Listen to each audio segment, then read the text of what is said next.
preparing for mine, but I wanted to give like a little bit of context, Yeah, maybe of the like course. campaign Yeah. context, and then geopolitical context for each battle, and then somewhat detailed breakdown of the actual battle, then the consequences. So, like, I have much more to say about each battle versus each king, if I were to compare this Hmm. experience to the last one. I was That's actually for sure. thinking that I feel like this is going to be a little bit more difficult to rank, actually, because I think with Yeah. like I don't know, the battles like the scope is much more narrow, right? You have two sides, they're fighting, you Hmm. get a result. So it's there's much less variance than there is in the lives of individual monarchs. So I feel Yeah. like ranking these is going to be a lot harder. Yeah, I think so.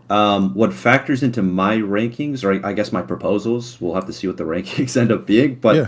the what factored into my proposals and in my analysis is the geopolitics. Like, okay, what does this battle actually lead to, right? Hmm. So I try to make a point of that for every battle. Um, but yeah, spoiler alert. Like, I think I picked a pretty important one, so almost all of them are S tier, for me at least. Right, right. We'll have to see. We'll have to see. But I got some heavy hitters, right? Yeah, of It's like course. Medieval Scholar too. Medieval Yeah. Scholar picked some, and then I think you got some of the more obscure ones, right? Yeah, I have, and I picked mine for some somewhat different purposes, which How isn't epic? to say, yeah, epicness is certainly a big factor, Yeah. and the combination of maybe an underdog factor or Okay. sort of personal stories of courage or heroism. Although I think the battles in large part are also still very important, as we'll get into. Like, I don't Yeah. think I didn't pick sort of like, I don't know what you would maybe say, like obscure or niche battles or something like that. I feel like they all have some sort of significant importance, but I'm not as big on the I don't. Which you're making a different argument with I geopolitical I think so. Yeah. That's implications, pretty but interesting. I don't like the a lot of people talk about like the historical implication of battles, which then, okay, well, Yeah. the most important battle then is just Milvian Bridge or whatever. It's like you can basically always trace these battles back to the battle that happened before them, because the battle that Mhm. happened before them, if that wouldn't have gone that way, then this battle, it's sort of Yeah. just becomes like older battles become more important, essentially, all the way back to Milvian Bridge or Alexander or Oh, interesting. You think whatever. so? I definitely would have proposed Milvian Bridge had it not been, that's still antiquity, right? Like, I figured that one was a bit too early. Right. But then in this case, we could say tours.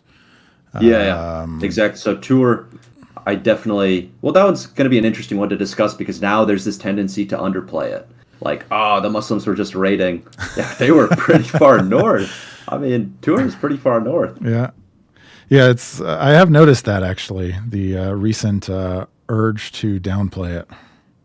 Yeah, and it gets very politicized, obviously. But now I think among serious historians, they take the battle seriously.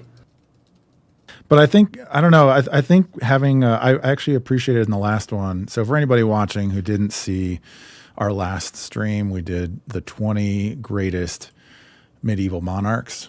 And one of the things that I thought was great for that was how, because there's three of us, that two people can sort of come to a consensus on something.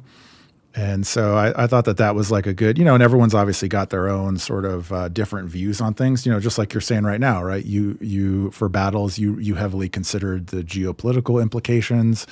I sort of factored in more of like the narrative or the epicness or the heroism or the valor. And so, if you and I both agree on something, then it's really got something going Mhm. from different perspectives. So, now what is going on here with this thing? Yeah, I guess Just, this time we're just gonna have to agree to disagree on stuff. yeah. We'll see, though. I'm sure it'll be fun. All right. No medieval scholar. I guess we got to roll. So we'll Let's jump roll in with it. here. I guess, did you have anything else that you wanted to say about how you came up with your battles? Maybe, I guess we got Agincourt. Everybody knows Agincourt. Great victory, Henry V. But As far as medieval battles go, it's below average. It's D tier. So we've got it in D tier. And we'll go ahead and just roll from here since Medieval Scholar is not here to participate. We're sorry to have missed him. So I guess we're going to audible. We're going to change it to 15. 15 battles, the top 15. So Agincourt is going to be D tier, and then we're going to roll from there. And all right, so David, do you have anything else that you want to add as far as how you ranked your battles, or how you came up with them, rather? Yeah, I think all the battles I chose have pretty wide name recognition. There's an epicosity factor with some of them. They are big. Obviously, pitched battles are pretty rare in the Middle Ages. They don't actually happen that often. So the scale of these battles factors in to my selections. And then I also definitely took into consideration the geopolitical context. Like what sort of broader impacts did this battle have on those involved? All right, excellent. And for anybody who's not familiar, this is David of Empire Builders. He's got a fantastic YouTube channel, so would highly recommend. We'll put that in the description. I don't know if I can. I don't know if I can edit that now, or there we go. Cool. So anybody watching, you can check out David's channel there, Empire Builders. It'll be in the description. Appreciate it. And you can also catch him on X at Empires Pod. So, and then as far as my battles go, as I had mentioned, I chose it for a combination of a lot of things. A big part of my project is the narrative importance of things, which isn't to say that geopolitics doesn't matter or anything like that, but I feel like just the overall narrative, which encompasses a variety of things, including heroism or valor, sort of personal anecdotes, as well as the geopolitical implications. For example, I chose Varna, which I think is a pretty geopolitically significant battle. And so I think a combination of a lot of those things, but certainly for my particular bias, I guess you would say, a lot of the personal anecdotes is really what stands out to me in particular, at least as far as my project goes. And if you are not familiar, my X account is at Memory Medieval, and that is the focus of my account, is retelling stories from the medieval period, really from medieval Europe. Although, we go around a little bit. I've got a little variety every once in a while, but that's the main thrust of everything. And I have some interviews coming up with some historians, actually, in the next several weeks. Interviews, maybe not the right word, but conversations, to try to get some of their more technical historian opinion on some things, and to educate myself and anyone else who cares to follow along on some of the more technical history topics. One of them is going to be on a couple historians who are coming out with a book on battles, and another one's going to be with a historian on the Eastern Roman / Byzantine Empire, and sort of a 101, Eastern Roman Empire 101 for noobs, because that's me. I'm the noob. Very exciting. So we'll have a couple of those streams coming out, or those videos coming out in the near future. And then I'm also still working on the podcast, which is going to be narrative biographies of epic figures in the medieval period. So still putting that together. Do you have anything in particular that you want to show, David, that's coming out anytime soon that we should be keeping an eye out for? No, just subscribe, put the bell on, and stay tuned. I should have at least a couple videos coming out this month. And well, I just started doing exclusive content on my Patreon, so if you want to support the channel in some way, I do some kind of less refined, more freeform content, almost a little bit podcasty, but with quite a bit of preparation still on the Patreon. Sweet. There you go. Check out his Patreon. And if you haven't watched his video on the Carolingians, it's like 5 hours long. It's awesome. Also, he has a really cool video on, I believe it's Pope Sylvester II. Is that right? Mm-hmm. Yeah. That video was wild. So check those videos out. And I guess we'll just go ahead and jump in here. So I've got the battle. Oh, cameras are not working. Yeah, I appreciate that. Somebody in the chat says the cameras aren't working. It's cutting in and out for some reason that makes no sense. Yeah, no, never mind. All good. Then it cuts out. I'm just sitting here on OBS and I'm watching it, and it's cutting out on OBS and then cutting back in. So I don't know what the deal is. Something I'll have to look up after the fact. I got a lot of things going here. This is a little bit of an experimental thing. On the last one, we recorded it ahead of time so I could sort of edit out the glitches and all of that. But this time we're just straight Bill O'Reilly doing it live. So there may be a little technical errors, and also greetings to Tim in the chat there. So Bannockburn, let me pull up my notes here and we'll jump into the Battle of Bannockburn. So the battle happens in 1314, but it's at sort of a pivotal point in what is the Scottish nobility's struggle for their own independence. And I think one of the things that I think is really interesting about studying this is the way that this is all framed in Braveheart, which is sort of how this is all sort of colloquially known to the modern mind, as opposed to how it really played out. It wasn't about necessarily some sort of modern American constitutional freedom per se, but the ability of the Scottish nobility to be independent, essentially.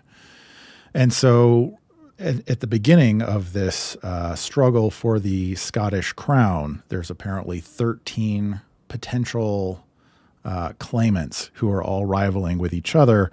And Edward I, also known as Longshanks, meaning long legs, decides that this is a great opportunity for him to assert himself and potentially really control, put somebody on the throne who's going to be pliable to him and he's going to be able to control. So he chooses John Balliol.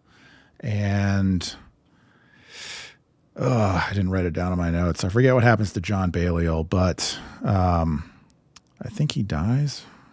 In any case, then there's a renewed succession struggle, which Robert the Bruce and John Comyn are the two main contenders. Robert the Bruce kills him in a church, and then he is the main claimant to the throne.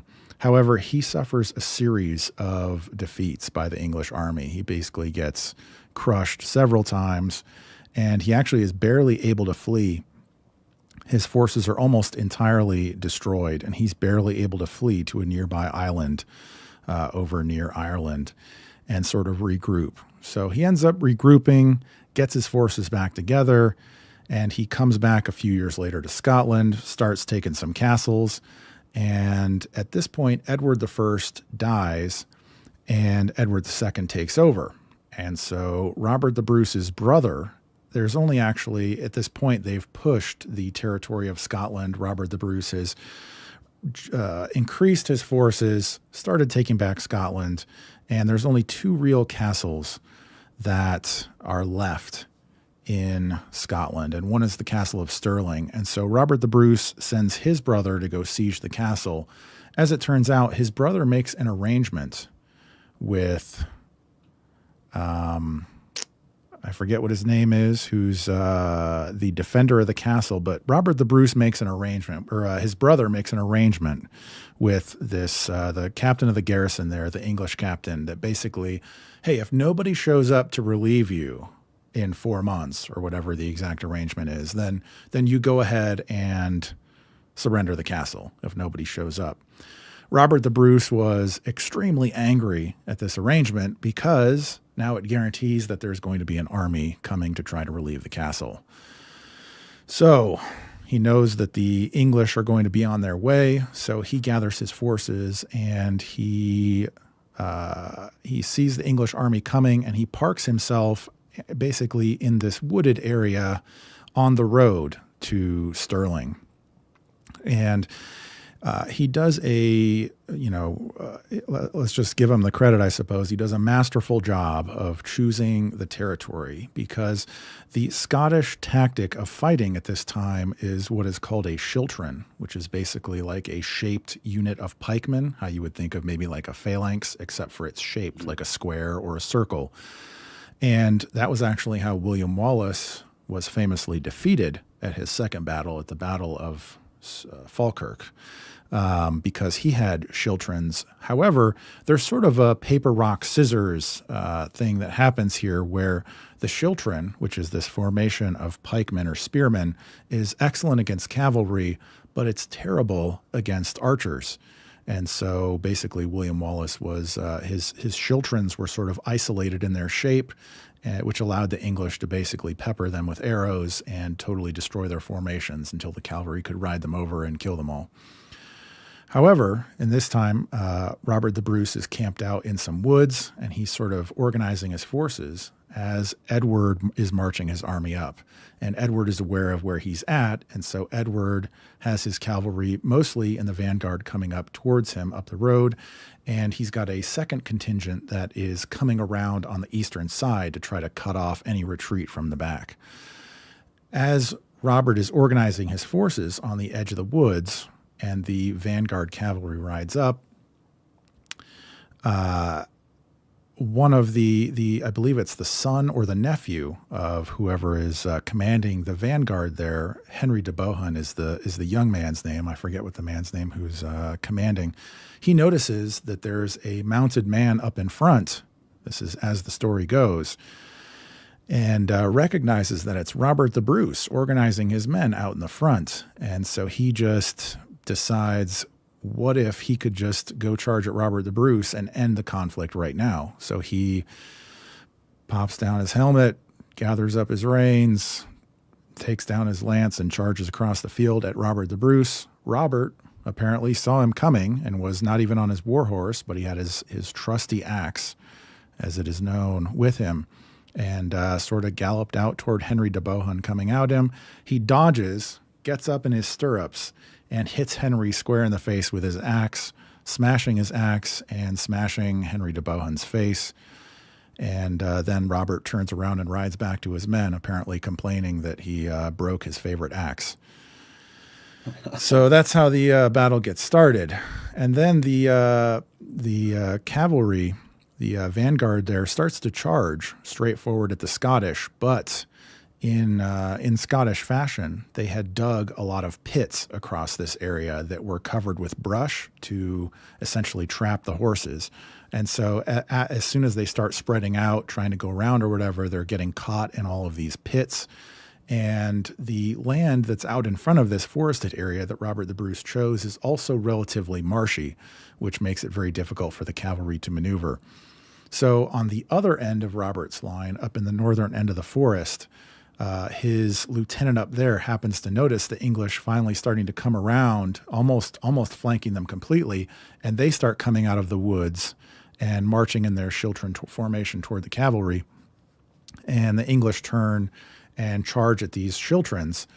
In this particular case, they don't have any archers with them, and so the schiltrons form up, and the cavalry really can't do anything. It's said that they started just throwing their lances at them, throwing even their swords at them, throwing clubs at them, throwing anything they could get at them because they were unable to ride around and penetrate the wall of spears, and those spearmen ended up causing them significant casualties and pushing them back. So on both fronts, the cavalry was repulsed, and Edward brought his army up, and that was sort of the end of the first day. At the end of the night, or in the middle of the night, Robert gathers all of his lieutenants together and basically says, there's the English, they're sort of camped out, and there's a little stream right there, the Bannockburn stream, which sort of, it's in like a U formation across the field, so the English are sort of camped in the U-shaped thing there. And he basically says to his lieutenants, well, the English are there, so now we have to figure out what our options are. Do you want to stay here? Do you want to fight them? Do you want to retreat? What do you think we should do? And his lieutenants all unanimously agree that they want to fight.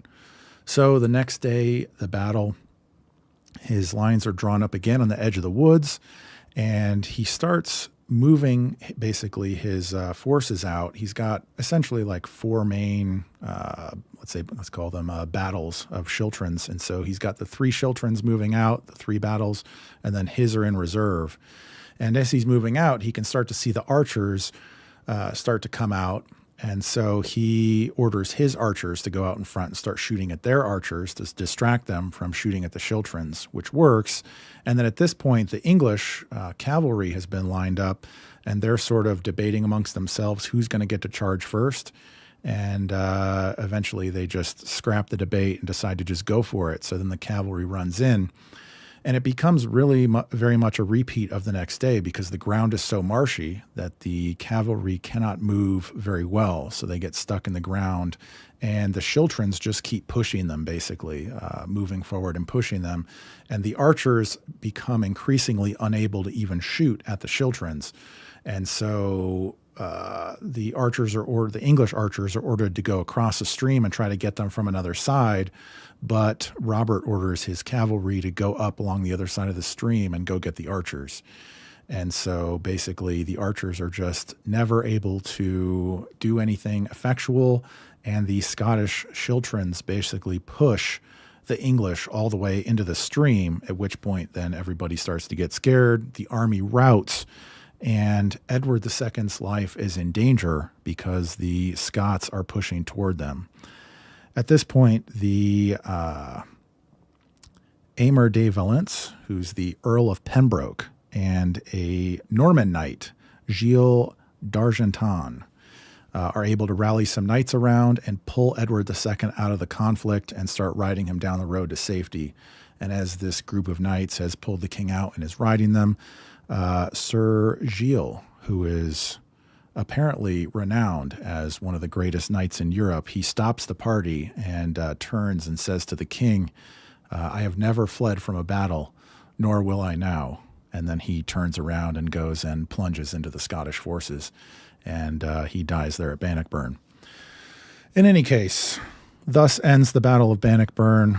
Robert the Bruce ran them from the field, caused them heavy casualties, which ended up basically in his rule over Scotland being endorsed by the Pope in the Declaration of Arbroath. And he signs the Treaty of Edinburgh and Northampton with the King of England, which establishes their independence from English rule.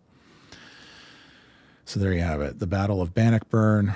And that one's got a little bit of everything. It's got geopolitical concerns. It's got some heroism, some stories, some clever tactics, a little bit of out rock, paper, scissoring the English with the Schiltrons on the cavalry and avoiding the archers. I'm going to give it a solid B. Solid B. Yeah, I don't want to get too And carried away. Geopolitically, it opens up the Scottish invasion of Ireland? Yeah, also that, I believe so, yeah. It's interesting. But obviously this gets repelled, and they're also raiding in northern England, but eventually the English get it back under control, right? And I think it also really opens up the Scots to become allies of the French in the 100 Years' War. Ah.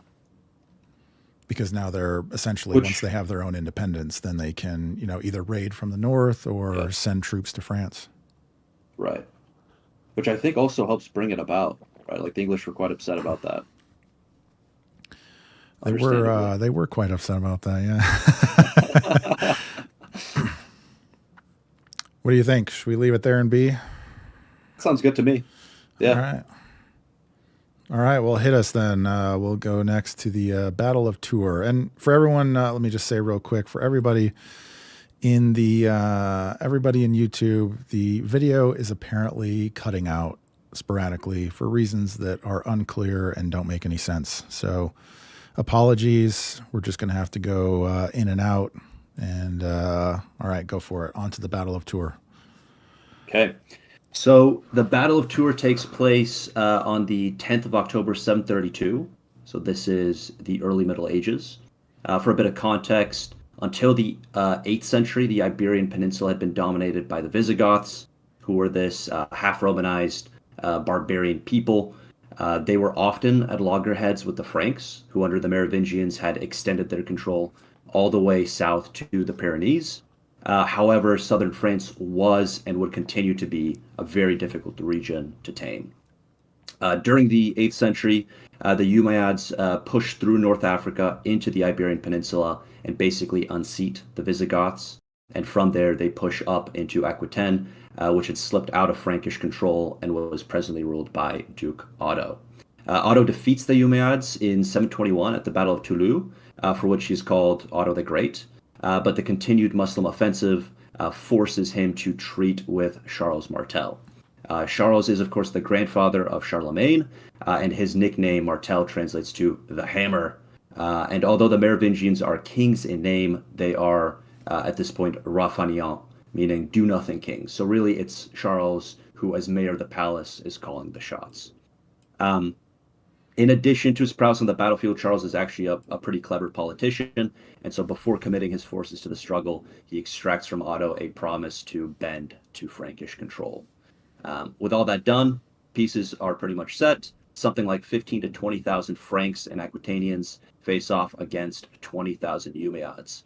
And the Umayyads are under the command of Abd al-Rahman al-Ghafiqi, and of course they meet near Tours, specifically between Tours and Poitiers, which, as we were discussing during the beginning, is awfully far north, this should be noted. Now, the Umayyad forces were surprised, but they're not too worried because at this point, they still underestimate the Franks. They haven't had too much contact with them. They've mostly, they've been at loggerheads with Otto, but not the Franks themselves. Charles, meanwhile, is very much at the top of his game. He and his men dig in with phalanx-like formation, something like a Chotron, perhaps, and he has part of his men hidden in the surrounding forest, which just leads the Muslims to underestimate them even further. Contrary to popular belief, it wasn't Frankish cavalry, but infantry that played the decisive role in this battle. The stirrup, couched lances, knights, all of that comes way later. But what is beyond dispute is that the Franks had by this point already campaigned all across Europe. They were always fighting amongst themselves, and this made them, in a word, very, very good at war. They were also well equipped because Charles had secured a loan from the Pope, and kind of controversially squeezed his bishops quite hard. So, actually at the time he was pretty controversial as far as the church was concerned. But nonetheless, all these preparations meant the Franks were well equipped, and they also made special preparations for the coming winter, for the autumn season, compared to the Muslims who were starting to get a little bit cold. And Abd al-Rahman, perhaps because of this, initiates the attack after a very tense week full of skirmishes. The Umayyads repeatedly charge against the Frankish ranks, but to no avail. Their square may or may not have been breached a couple times, but in the end, the Franks stand firm. Charles is very much leading by example. There are numerous descriptions of his courage, and ultimately it's this battle that gets him his nickname. Meanwhile, Duke Otto attacks the Umayyad camp in a very long flanking maneuver around the forest, and though he gets repelled, word goes out through the Umayyad ranks, and eventually this causes their line to break. Charles' forces pursue them to the camp, and though Abd al-Rahman dies in the melee, his forces continue fighting until Charles withdraws. The next day, it becomes clear that the Umayyads had no more fight left in them. They had retreated in the night and left behind their camp with all the loot that they had obtained from raids in the south. So part of the reason why they were so keen to protect this camp was all that loot, and then they also may have had family with them, non-combatants that they wanted to protect. More recently, there's been this tendency to underplay the importance of the battle, but I think that more and more historians now agree with the traditional consensus that this really was a big deal, regardless of whether the Umayyads had come to conquer or to pillage. That part is a little unclear, but this battle would go on to confine Muslim civilization to the other side of the Pyrenees, and it also establishes not only Frankish dominance in southern France, but also secures the rise of the Carolingian family. So in a way, Charlemagne still was riding the coattails of his grandfather, and compared to him, he was much less successful against the Muslims. But despite that, the Muslim world would continue to have this abiding, even if highly reluctant, respect for the Franks, which I think is best evidenced by the conflation of Franks with Europeans. In fact, they would call Europe Frankistan. So with all that said, I think the battle deserves an S. All right. S tier. I feel pretty comfortable with that. I think it's really hard to deny the importance of this battle. I think even if you want to take a little bit of the more revisionist take that it maybe wasn't as important as maybe it was hyped up to be, it's still, I feel like, is very important. A huge turning point, not only for, like you said, Muslim control, but even in terms of for the Carolingians and for the Franks. Massive importance. Yeah, if I were to steelman that argument, I guess the historiographic kind of undermining of this battle, I would say that southern France is this very contentious region. It would continue to be contentious in the time and all the way up to Charlemagne's successors. And even if you look at the Hundred Years' War, right, the English are able to kind of take advantage of this wedge between the Gascons and the French.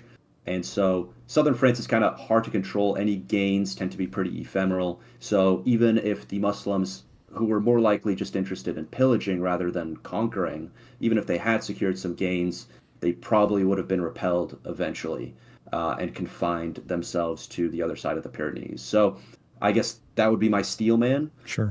But it's hard to say. Al-Andalus was a thriving civilization, very advanced, and so they might have held on to those gains. Who knows? It's hard to say. I think that I think it's an S tier battle, though. I can get down with that. It's hard to argue. I don't have a good argument against it. And one of the things actually that's interesting in researching these battles, I will say, is how you realize that a lot of these were very multi-day conflicts. That's another thing that really struck me the first time I read about Tours, was how they sat there and skirmished and, sort of goofed around for a week before they actually fought. It's an interesting thing, and also you can start to understand why these things drag out, even across a day, because when you realize that these are just humans, right? They have to eat, they have to rest. And so, yeah, there's a couple battle where that comes up. I recall in my analysis too, that, it's a chance for the troops to rest. It's also a time to re-strategize. So one battle in particular that we'll come to, the midday break kind of plays a big role. Mm. Well, yeah, and the second day break will come up into a big one on this one, the Battle of Varna in 1444. And I also want to make a quick disclaimer. Where I'm most well read is sort of what you could consider maybe the period between like the First and the Third Crusades. So sort of describing things such as Varna is further outside of my area of expertise. So let me just put that little disclaimer. I'm going to do my best, but I'm not an expert on any of this by any means. But so you have the Ottoman Empire is basically besieging Constantinople, and they have pushed the Eastern Roman Empire basically all the way back into the city. And so at this time, though, Murad II, who was the Sultan who was responsible for all of this, he decides that he's had enough of the militant emperor life and that he wants to retire essentially and go enjoy some philosophy and some poetry and some art and live a little bit more of the palace lifestyle, if you will. So he has his 12-year-old, I can't remember if it's his son or nephew, and he has him appointed as the Sultan. And this is, as my understanding goes, the incident that sort of makes some of these near to the west, these near Christian rulers decide that, well, with the ascension now of a 12-year-old, that we'd be able to attack the Ottoman Empire, make some gains, and what's a 12-year-old going to do? He's at the very least not experienced. So they call for another crusade. They try to stir one up. The two main leaders in this is the Polish king Vladislav and John Hunyadi. The two of them were the main ones. And obviously Vladislav, he's young. He's only, I think, 20 or 21. And he's much less experienced, but he controls the significant part of the forces, being that he's from Poland. And Hunyadi is sort of the preeminent Transylvanian noble. So he's a lot more experienced, but he doesn't have as many of the forces as the Polish king does. And so they try to stir up a crusade, but unfortunately the reception for the crusade is much diminished relative to their expectations. And they eventually are only able to raise about an army up to the size of about 20,000. So they raise this army and start heading into Ottoman territory. And the 12-year-old boy, Mehmet, receives word of this, and he writes to his father, I believe, and he says, the Christians have called up a crusade. This army's coming. I'm new. Please help. And his father writes back and says, basically, I'm retired. Best of luck. Then Let the boy earn his spurs. Yeah, exactly. Yeah, I guess it's his Crecy moment. Unfortunately, though, it doesn't work out the same. Mehmet writes back and says, well, if you have an interest in the sovereignty of the Ottoman Empire, then it is your duty to come out of retirement and lead the forces. Or if I'm actually the Sultan, then I'm commanding you to come out of retirement and you need to obey your Sultan. And so he gets this letter back from his son and he says, all right, well, I guess I'm kind of between a rock and a hard place here. So he comes out of retirement and starts raising up an army. He's able to raise up an army that is actually twice as big as the combined Crusader forces. And the Crusader forces were able to get some forces from around the area in the Balkans and so forth. But like I said, about 20,000. And the Ottomans raise an army of about 40,000. And Murad basically just starts heading right towards the Crusaders, who at this point had gone south, and now they headed straight east to the coastal city of Varna. And just a few days before the Ottoman army arrives, the Crusaders find out about the arrival of his army. And so they realize they're going to be sort of trapped up against the water there, which they had come to be resupplied by their boats. So theoretically shouldn't be a problem. Maybe they can escape on the boats or they'll be resupplied. Everything will be good. So the Ottoman forces arrive and the Crusaders are out in front of the city. And so the Crusaders basically line up in a short half crescent outside of the city with, I forget, some marshes or swamps, something on their left. And then there's about a 2-mile stretch from their right side to the water. And they figured that lining up there, they would have a little bit of space to be able to retreat or move. And so the Ottomans, they formed up in a larger half crescent, basically right in front of them.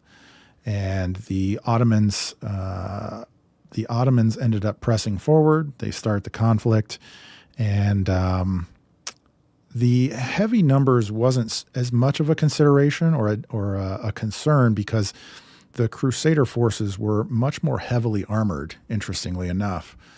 In one of the portions, it's mentioned that the Muslim forces are extremely discouraged at their inability to actually even inflict any damage on anybody because of how heavily armed the Crusaders are.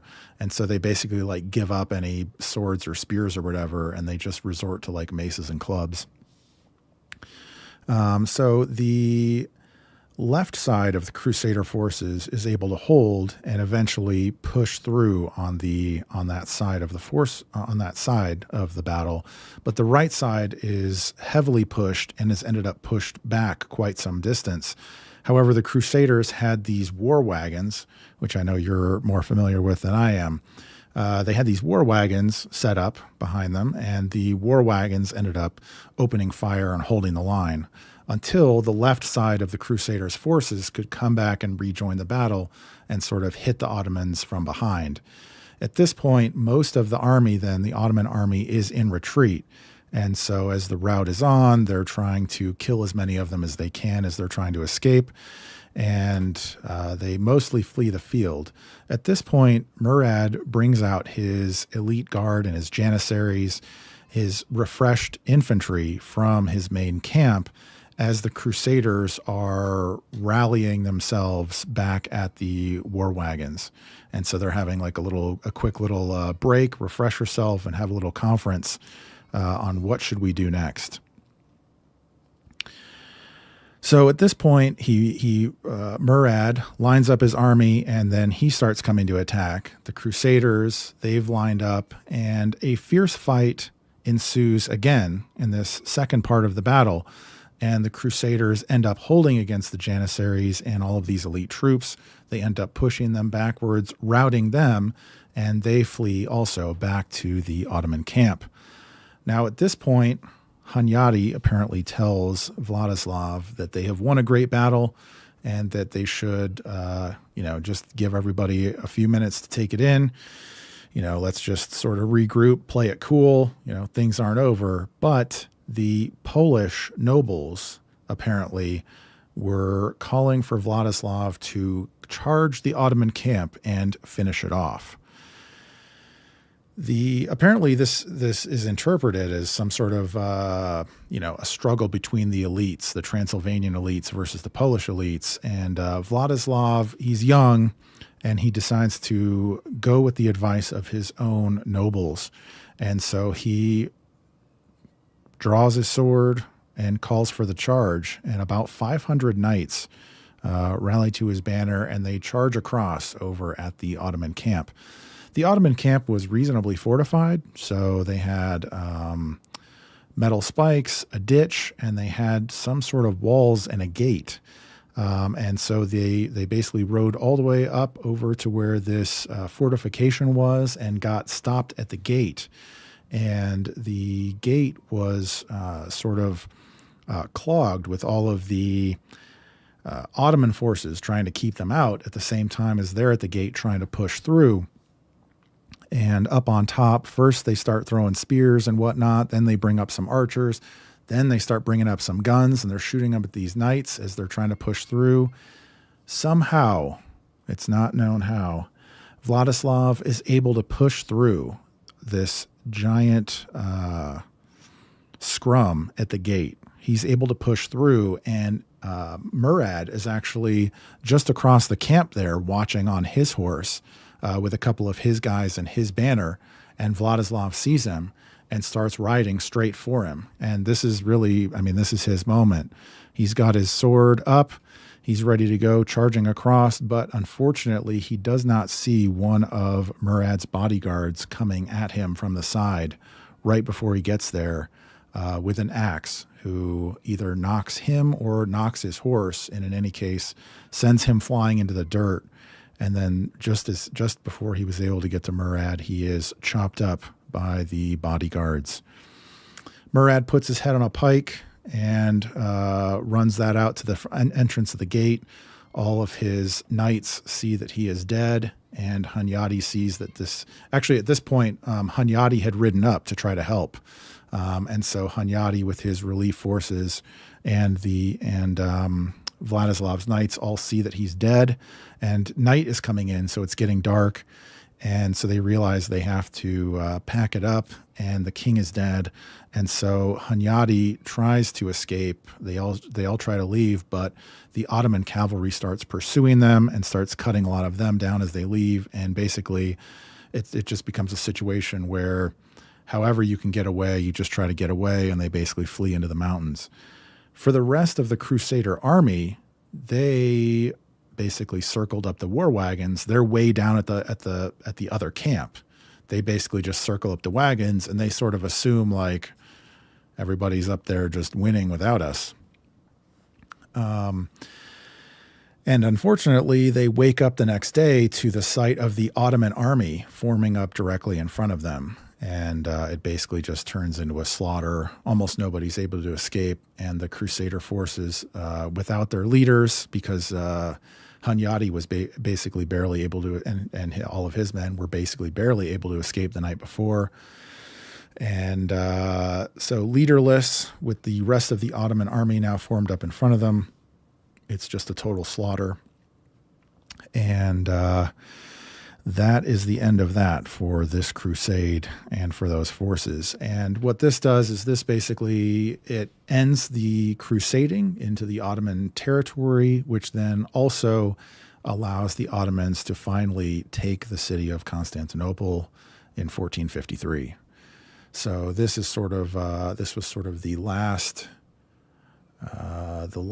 gasp of Christian power in that area, the last attempt to try to drive back the Ottomans, which failed, and thus you ended up with Istanbul and no more crusades in the area. So I don't know where really how to really rank this one. I'm gonna give it also a B. Really? Wow. I mean, we can't. Everything can't be S. I don't know. That's, you tell me. I'm open to your interpretation here. I think A at least, because there's another big impact in Central Eastern Europe, right? The personal union of Vladislav is broken up. Poland, Lithuania, Hungary, Bohemia, they're all kind of wrapped up into this union, and that gets broken up. All right, we can go A. I think A is appropriate. Yeah, I guess that would be my main contention. Plus, Byzantium falling, Constantinople being taken, basically like Byzantium being doomed as a result of this crusade. I think that's a big deal too. Yeah, the implications of that are pretty huge. Like, they were the sick man, right? Like, long before Turkey was the sick man of Europe, Byzantium was the sick man of Europe. But it's still its demise reverberates around Europe. It's still a big deal, even if everybody saw it coming. It's also crazy how one decision, like the decision of Vladislav to end up charging and then, work his way through and end up getting killed, just at the last 100 feet or the last 50 feet or however close he got to Murad, how that decision and all of that played out and really ended up turning the tide of the whole thing. Because nobody was able to warn the Crusaders. Hunyadi is driven off. It's just like a crazy turn of events that will be both very similar and very different from the next battle that I talk about. But I just those types of situations I just think are so fascinating. Yeah, very much so. Very much so. And buck the reading of history of just consisting of vast impersonal forces, right? Like, individual agency crops up and completely changes the course of history, at least like 50% of the time, right? It's that missing 50% that helps explain how history unfolds. And in this case, it was a huge one because that obviously, I mean, if he would have killed the Sultan, then it could have been, it could have turned the battle completely in the other direction. So that's just a real crazy one. Yeah, that's fascinating. All right, Grunwald. Okay, so this one actually involves Vladislav's father, Vladislav II. So there's that tie-in to the battle we just talked about. The Battle of Grunwald takes place on the 15th of July, 1410. For some context, the Teutonic Order, which is going to be fighting this battle against the Poles, Lithuanians, and some other parties. The Teutonic Order in the 15th century had basically run out of enemies to conquer and convert. They, of course, got their start fighting the Holy Land, but they had since reoriented their crusading efforts to the Baltic. And fun fact, it was none other than Frederick II who bestows on them the imperial privilege of conquering Prussia, or Prussia. So it's him who gets the Teutonic Order started in the Baltics. But at this climactic point in the Order's story, it is basically reduced to jostling for regional supremacy against the Poles and Lithuanians. So this conflict is kind of a long time in the coming, but the epicenter would center on a rebellious region right in the middle of Teutonic territory, which had been given to them by the Lithuanians as compensation for some mercenary services rendered.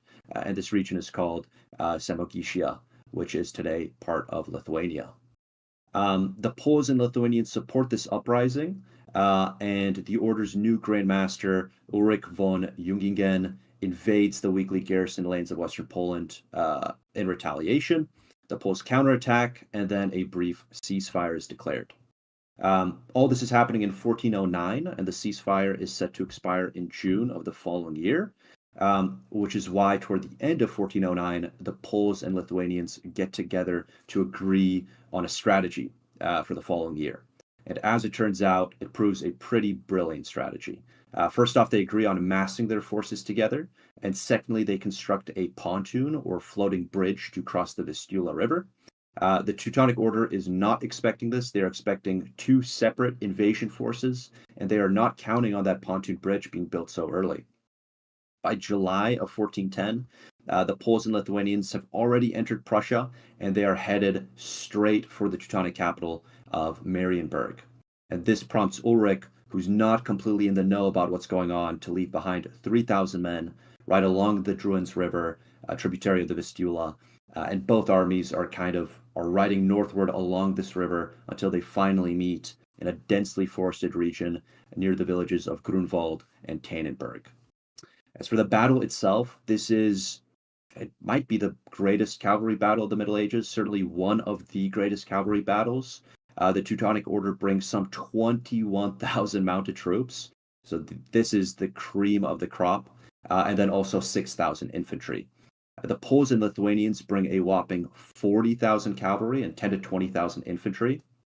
So they do have the numerical advantage, but compared to the Teutonic and even the Polish cavalry, the Lithuanian horsemen that they have are not as well equipped. But this also makes them a lighter, faster moving force. Interestingly, the Polish-Lithuanian side is also joined by Tartars, Mongols, Russians, as well as Czech mercenaries, with the future Hussite commander Jan Žižka cutting his teeth at this battle.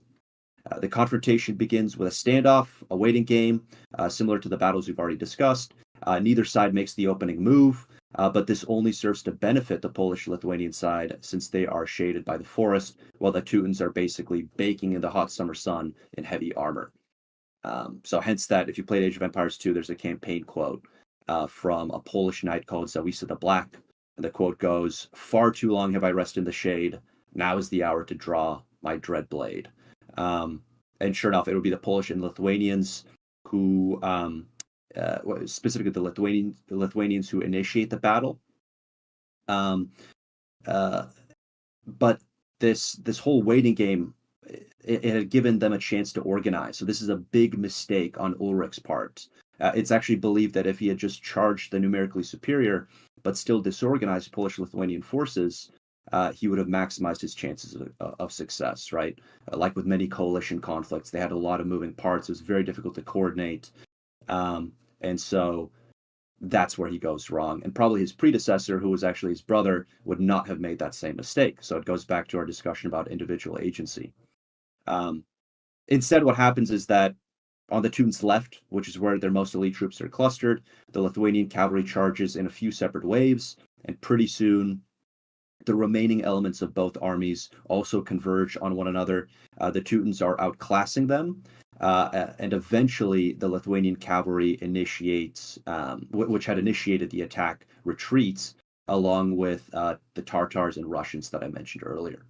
And to this day, there is a big debate about this retreat, whether it was feigned or not. It could be that it began intentionally, but gradually developed into a full-scale rout. But worth noting is the fact that this is a classic step tactic, and the Tartars are involved in this battle. And so they may have influenced the strategy that plays out. In any case, to Ulrich, it seems that he doesn't have to worry about the Lithuanians anymore, and so he decides to press the advantage and send some of his best men around the Teutonic left in a big swing against the uncommitted Polish-Lithuanian forces who are still in the forest with their king. This turns out to be Ulrich's second blunder, though, because eventually the Lithuanians, Russians, and Mongols regroup, and as they're doing this long flank, they basically counterflank. And it's in this, this is perhaps the flank of the century. They crash into the Teutonic line. This is the cream of the crop, and it's here most likely where Ulrich gets killed. An interesting tidbit is that as the Teutons get increasingly more desperate, they build a wagon fort, but this is very quickly overrun, and it serves to just increase casualties needlessly. And this is an experience that may have been formative to Zizka, who does slip away, or rather is on the winning side, and sees this wagon fort strategy go wrong. He, of course, would be a wagon fort maxer, and he would use it way more efficaciously in the Hussite Wars. Anyways, the fighting continues well into the afternoon. It's a pretty confused melee with all the dust flying up from the horses' hooves. Eventually, a downpour makes it clear, though, that the Teutons stood no chance. Something like 8,000 of them lay dead, 14,000 would be taken prisoner, and much of the Teutonic top brass were killed. Something like 50 of their top-ranking officers. Although the Poles and Lithuanians are too exhausted to press the advantage and seize Marienburg, their victory here ensures the survival of Poland and Lithuania. It deals a very hefty blow to the Teutonic Order, and although the order does recover, it never emerges as that regional power, at least not until later when it merges with the Duchy of Brandenburg, forms Prussia, and we all know what comes of that. Besides that, the battle has a very enduring mythology for Germans, Poles, Lithuanians, and Russians alike, which actually makes it pretty difficult to get a fair reading of the battle to this day.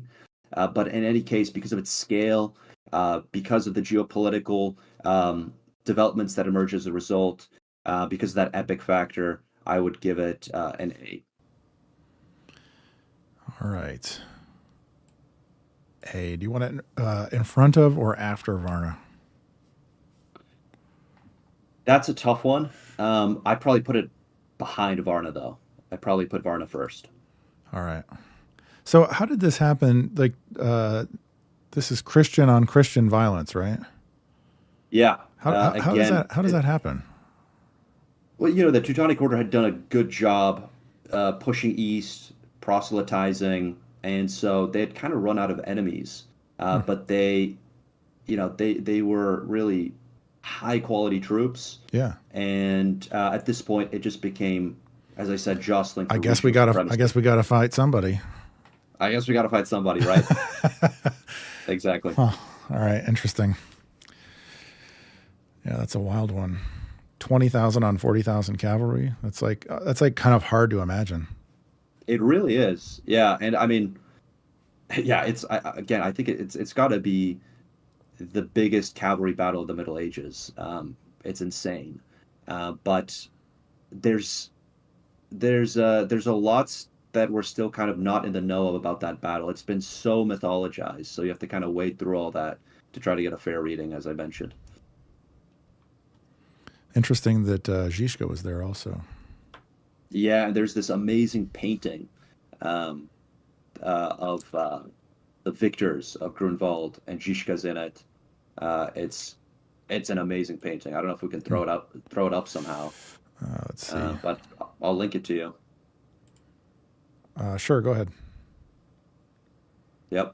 Let's see.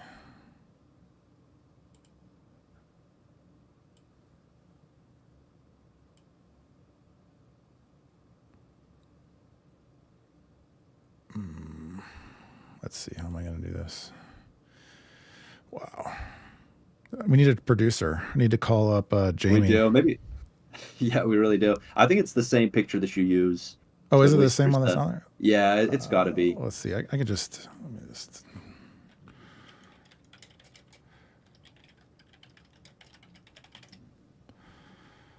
Oh, not brave.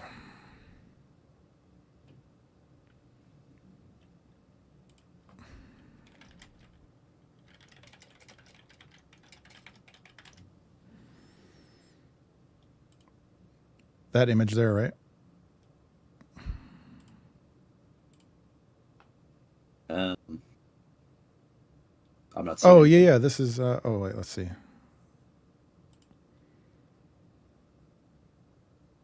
It should be showing up there. Yeah, the one that I used for the thumbnail, right? Yeah, and Zizka is on. He's on the right hand side there in the blue, right? Exactly. Yeah. He's swinging his sword. Oh wait, no. Who is that then? Which one is Zizka? Is he back here? No, he's young in this one. Let me send a cropped image. He's looking very ferocious. I just sent you it.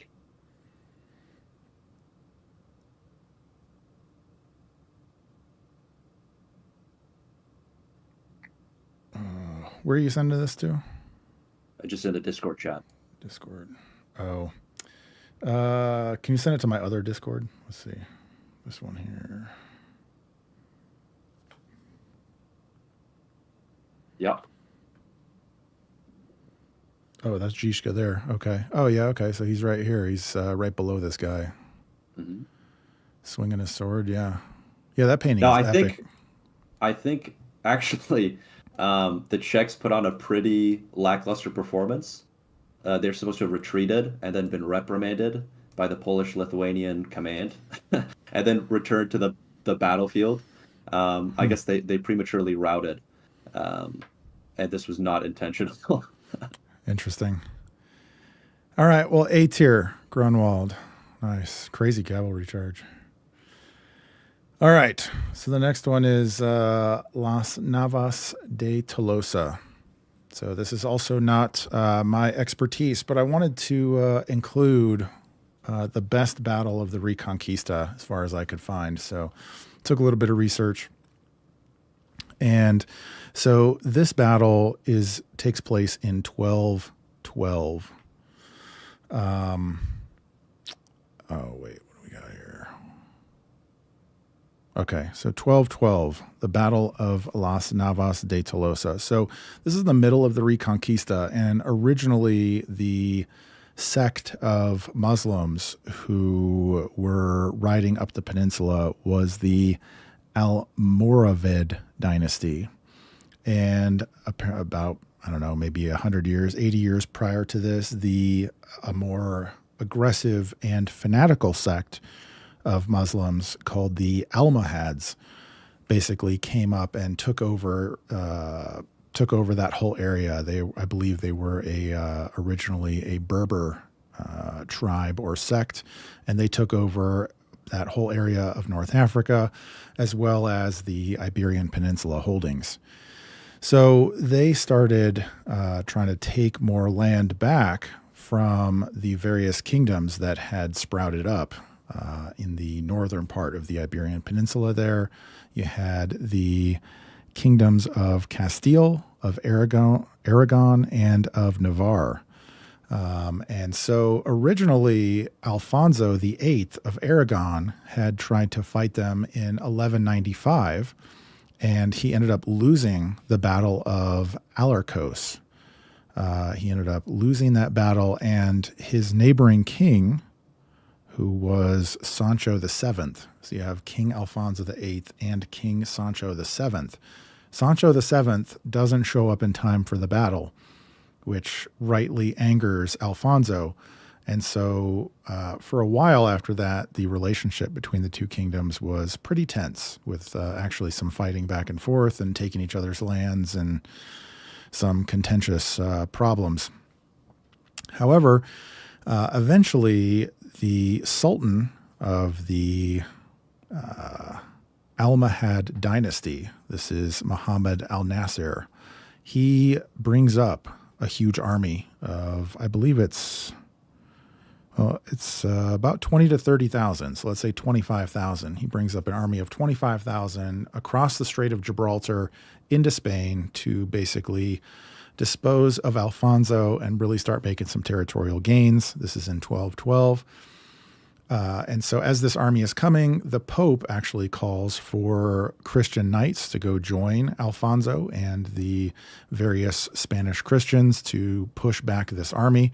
So they actually end up getting some forces from across Europe. They have some Hospitallers, they have some Templars, they have some Knights of St. George. They also have Portuguese, French, some German, Italian, as well as a few other smaller European warriors in their coalition, but they're only able to manage about 13,000, so roughly half the size of the Muslim forces. And in this area that is sort of between the Christian kingdoms and the Muslim caliphate, there's a bunch of mountains and a select few mountain passes. So apparently Al Nasser blocks off the mountain passes where Alfonso was sort of marching to go sort of cross and meet this army. Al Nasser blocks the passes and figures that he can sort of hold Alfonso there and starve him out. And so he sort of is blocking and watching these several mountain passes. And one of those mountain passes is actually right near Alarcos, where Alfonso had been defeated almost 20 years prior. So in a very similar place to where that previous significant defeat happened for Alfonso. This time he also has with him the kings of Navarre and Castile. And so that's Sancho VIII and Peter II. Or I'm sorry, Peter II of Aragon and Sancho VII of Navarre. And then he's Alfonso VIII of Aragon. So they've got this coalition force, about 13,000. They're blocked up in these mountain passes by this double the size Muslim army. And apparently a sheep herder comes to Alfonso and says, I know the passes are all blocked, but I can show you a way to get through so you can go attack their army. And he takes him apparently through some secret pass in the mountains. Now, this is the story. I can't argue with the story, but just hearing something like this, it almost sounds kind of crazy. Like if you think about, imagine the last time that you were hiking and somehow, like in these where you're hiking out in the hills and stuff, and somehow you're going to sneak 13,000 people across somewhere. It sounds like fantastical. It's like, half of a small stadium's worth of people, you're sneaking them somewhere. But the sheep herder did.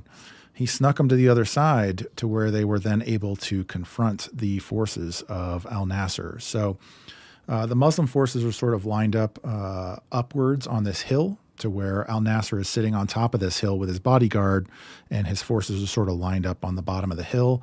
And then the Christian forces are sort of lined up below that. Both armies have cavalry on each end, which sort of skirmishes with each other indecisively.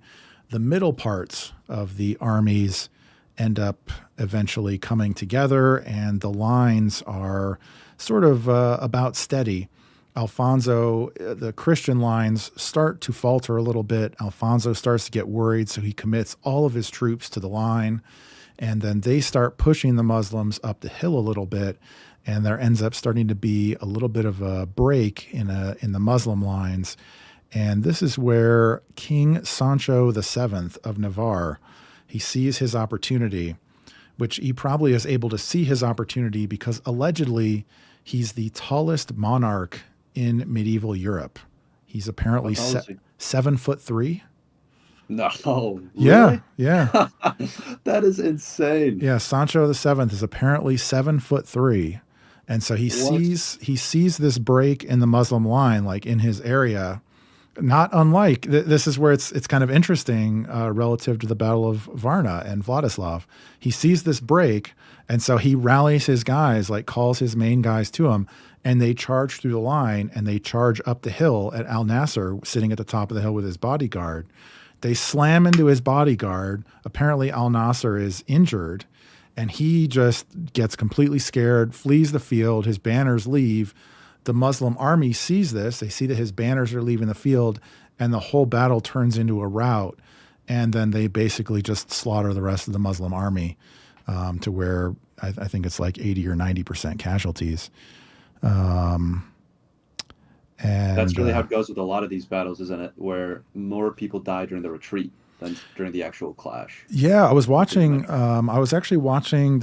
I think it was Invicta that did I'd have to get it correct. I forget. It might have been Invicta. There's one channel I remember watching that video a long time ago, Lindy Beige, that did a video on it. It wasn't that one. That name doesn't sound familiar, but the channel that I had watched, he did an analysis of ancient Roman armies and the conflicts and what was ancient combat actually like. And that was one of the big takeaways of the battle was that the actual casualty rate during the battle was maybe only 5%. It's when the army actually turns and runs that's when you end up with 30 or 50 or 60 or 80% of the army being killed and ridden down from behind, which is really interesting how morale plays such a big deal in actually holding the army. But yeah, anyway, so he basically, he doesn't kill Al Nasser, but he drives him from the field, allegedly injures him, and then they basically slaughter almost the rest of the army. And at this point, then this is really like actually the turning point in the Reconquista, because after that point, the Muslims make no further gains, and it's all just Christian gains from there on out. So their main power is sort of broken, and it just becomes all Christian gains from then on out. So we're gonna go Las Navas. We're gonna put that right behind Bannockburn on the B tier to start anyway. Wow. Not A? It's good. So can I ask, is it part of like a string of Christian victories during that time? Do you just think it's kind of inevitable they had the momentum? You know, I got to say, I'm relatively unfamiliar with the details of the Reconquista. So as I've done more research on the Reconquista just to like find a battle and pick this battle and research this battle for this stream than I have in the rest of my entire life. So what you know from what I know now is 90% of what I know, I suppose. Mm. It's a subject that I'd like to get more into. I'd like to learn more, but there's so much. I can only do so much. One guy here. Yeah, fair enough. But from my understanding, it was like the pivotal battle, if you will, sort of the most epic and pivotal. And I guess I don't know about sort of the implications the other way. Like if they had lost the battle, was it kind of over? It's kind of hard to say. It doesn't seem like that would have been the case necessarily. Although certainly the Muslims would have made some significant territorial gains after the fact. But I'm not. See, that's why I thought you were going to do. I thought that's why you were going to do A, if it is the culminating battle of the Reconquista. That seems pretty darn important. Well, it's above average. B is above average, right? C is average. So fair enough. We can give it a. I think we're good at B. We don't gotta load it up too hard. Yep, they're all the greatest battles, but that's right. That's the other thing to remember, right? We're ranking the greatest battles, so they can't all be the greatest battle. There's only going to be one. There's only going to be one greatest battle, or S tier there can only be so many S tiers. And that's the other thing that's kind of hard too, is that maybe even unlike the monarchs, a lot of these battles are very S tier in spirit. And I will say to your point, this is not a battle that commands a lot of name recognition, is it? No. We all know about the Reconquista, but we don't know the Battle of Las Navas de Tolosa, right? Yeah, it doesn't. I would say, in fact, of most of the battles on the list, it's got one of the lowest, I would say, name recognitions of most of the battles on the list. Yeah. Maybe because it's a little wordy. Well, I was thinking about that. The wordiness doesn't help. Yeah, it doesn't roll off the tongue. Just call it Tolosa. Yeah, right. Well, I guess I don't know what that means in Spanish. Maybe it means something. I don't know, but I was thinking about that a little bit. I was thinking about how probably because Western civilization now is so anglicized, that's why that's why the War of the Roses is so popular, or the 100 Years' War, or all of these other sort of like prominent battles. Whereas like if Spain had become the prominent empire instead of the British, then perhaps Las Navas de Tolosa would be like, it'd be sort of like the Agincourt of medieval battles. If that Spanish Armada made it, right? Right. Who knows? Yeah. They didn't screw their economy with inflation. Yeah. All that gold. And I guess that's a good segue for Bouvines, which is obviously, it's in the lead up to the 100 Years' War. Anglo-French. So I'll get my spiel about Bouvines then. Yeah, go for it. Yeah. So it is fought on the 27th of July, 1214. It is the climactic battle of the Anglo-French War. It's fought between 1213 1214. So the war wraps up pretty quickly, well over a century before the Hundred Years' War. But interestingly enough, it comes to envelop all of Europe's movers and shakers. So Philippe Augustus, John Lackland, Otto IV, Frederick II, Pope Innocent III, but it is Anglo-French tensions that kicked the conflict off in the first place.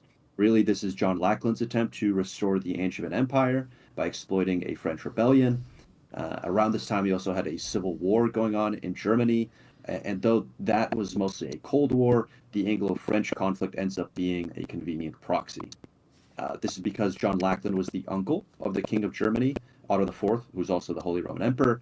That made the two of them natural allies, while Philippe Augustus, the King of France, aligned himself with the German pretender claimant, Frederick II, who at this time was the King of Sicily and closely aligned with Pope Innocent III. Interestingly, it was Philippe and Otto who met at Bouvines, not Philip and John Lackland, and this is because John had withdrawn to the south in mainland Europe, in France, after losing the support of key Angevin nobles. So the French numbered roughly 6,000 men, 1,300 mounted men-at-arms, and a little less than 5,000 infantry. The Allies numbered 7,500 men, 1,500 mounted, 6,000 infantry. And according to some estimates, the Allied numerical advantage is even greater, but as we'll see, it hardly matters. It seems that because of this reason, though, the Allied army was very keen to engage the French, and one chronicler writes that, quote, they believed they had the French in their net, end quote, and this fact made them ignore considerations of terrain and logistics. Meanwhile, the French under Philippe Augustus are definitely paying attention to these things. Philippe Augustus is a very capable commander, very capable politician, and he and his army make their way to Bouvines on an old Roman road, hold mass in the local church, fully clad in armor.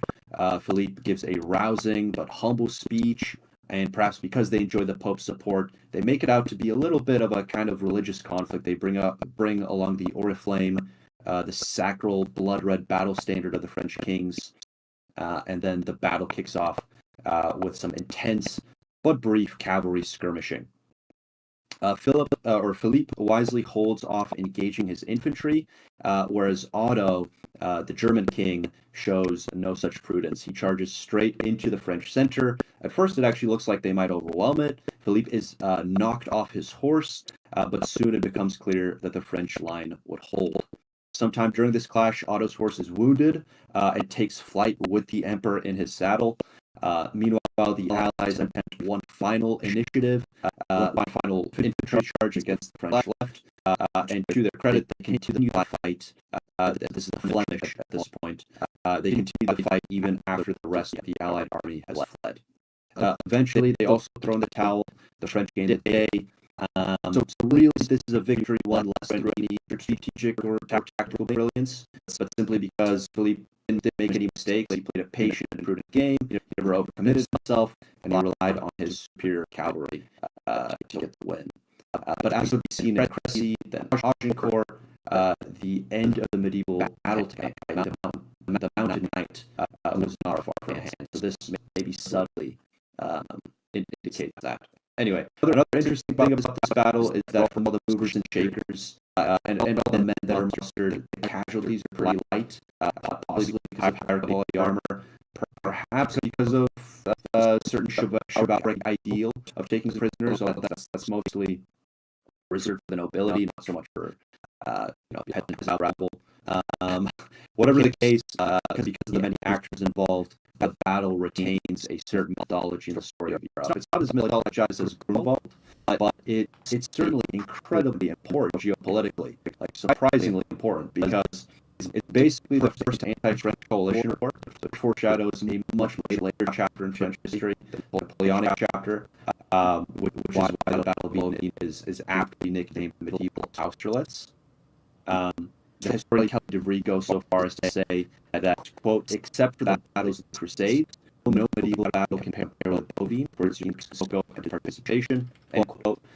And when you take the geopolitical effects of this battle into consideration, this whole mythology starts to make more sense. First off, the battle ends John Lackland's ambition to restore the ancient empire. He's only able to cling on to Tuscany in the south, and back home, his dissatisfied barons force him to sign the Great Charter, Magna Carta. Philippe Augustus' position is greatly strengthened. He's able to large and centralize his kingdom. This is how he gets his nickname. And as mentioned during the last podcast we did, he's also the first to style himself King of France rather than King of the Franks. Just another step toward the ossification of Europe's borders. Because if you're the King of the Franks, maybe you have some claims on Germany, but if you're just King of France, now your borders are more limited. In Germany, Otto IV's days are numbered. Philippe sends the imperial insignia of the Holy Roman Empire that he captured during the battle to Frederick II, and sure enough, it is Frederick who takes control of Germany along with Italy. But because of his clear preference for Sicily, he mostly leaves the German aristocracy alone, and they get their own version of the Magna Carta, making the realm more decentralized, just like England, but unlike France. So all in all, just because of the wide-spanning impact of this battle, I have to give it S tier. Wow. S tier seems generous to me. I understand the implications and stuff, but I will say, from your perspective, I understand the rebuttal because narratively it really doesn't give us much. Like it's not an exciting battle at all. It's very straightforward. Yeah, I guess the funny moment comes with Otto just riding, like letting himself get steered by the horse off the battlefield, and then he ends up having a very kind of sad story, like on the limb across Germany, and gets beaten to death by a cleric. So it's a very pathetic end for him. Yeah, I just hate everything about this battle. Ever since our last stream, all the haters have forced me to research Richard the Lionheart a lot more, and so now I'm definitely like a Philip hater. Wow. John, what is there to say? Nothing stupendous is happening in this battle. Like, I could do A. I don't know. S seems a little high see, this is, if the Spanish Empire had won, then Navas de Tolosa would be S tier and Bouvines would be B tier. They would be inverted. Mm-hmm. Yeah, I think that's fair. I could concede an A. All right, we'll put it at the top of A tier.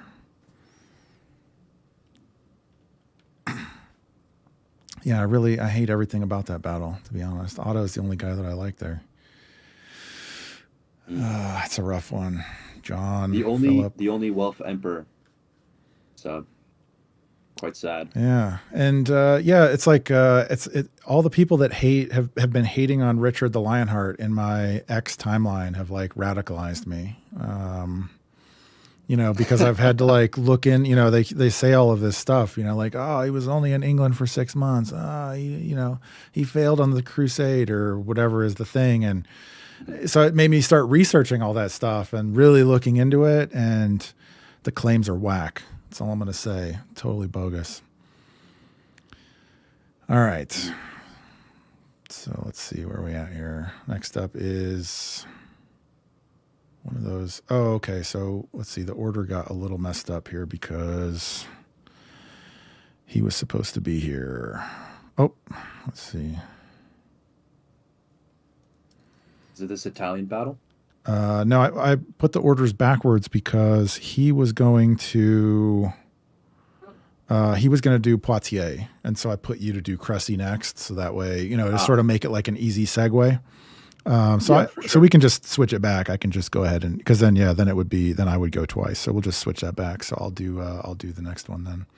Mm-hmm. All right. So I gotta say, as an American, my mind says this as Civitate. Of course. But apparently the Italians say too, right? Surely. Apparently the Italians are strange, and the correct pronunciation is Civitate. So the Battle of Civitate. Civitate. Yeah. So, all right. So 1053, we're in the middle of Norman ascendancy in southern Italy. And at this point, the Normans they first became invested with territory in the early 1040s or the late 1030s. I can't remember which. It was Rainulf, who was granted the county of Aversa, if I remember.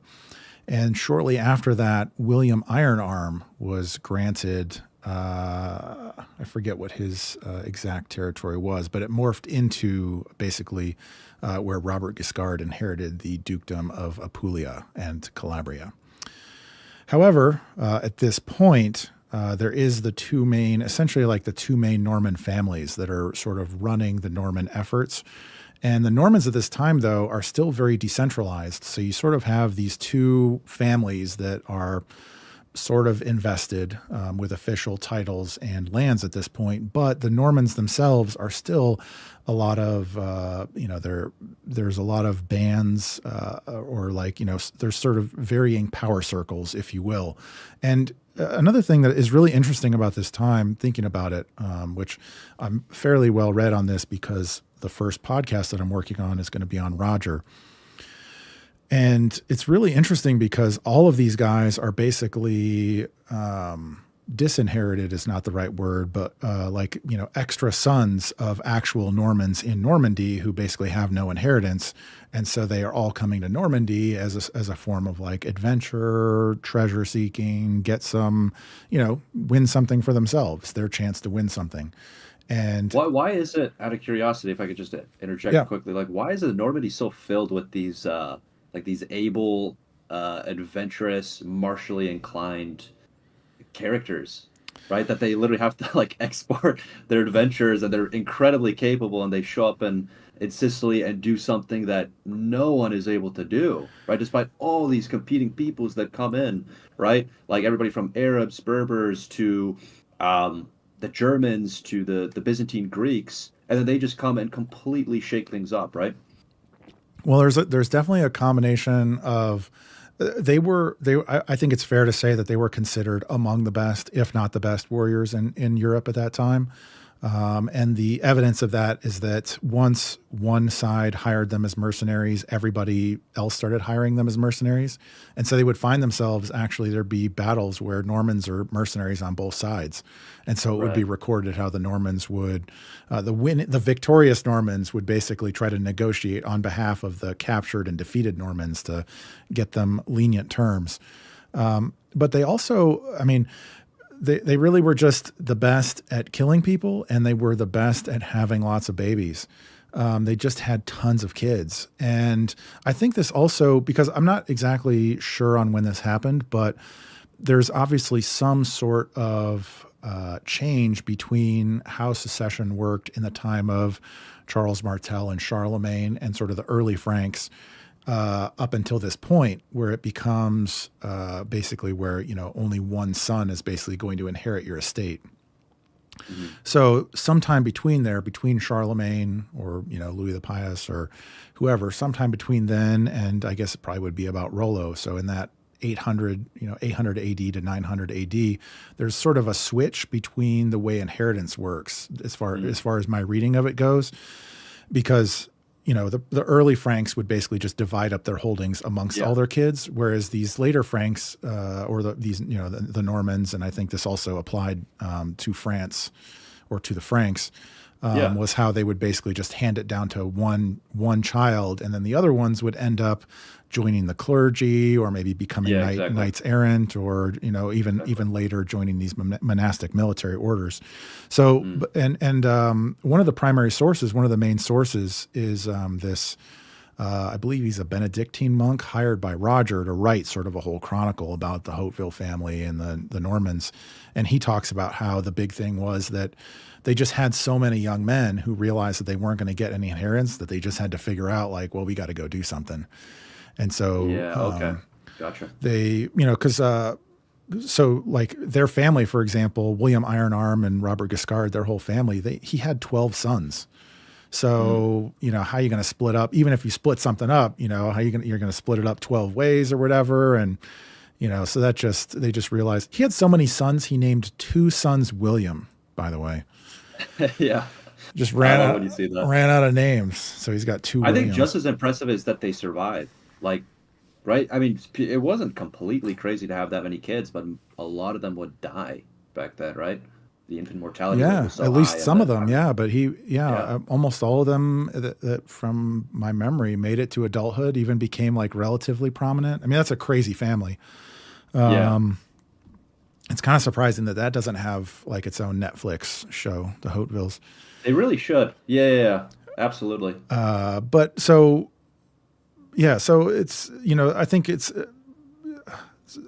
the Normans at that time. Renaissance Rewind made a great dad joke in the chat. Did you see this? Oh, the Normans were good at multiplication and subtraction. Yeah, that's a good one. Quite true. Yeah, nailed it. So I think it's a combination of they were just the best. And was it particularly their cavalry? Yes, it's the heavy cavalry charge.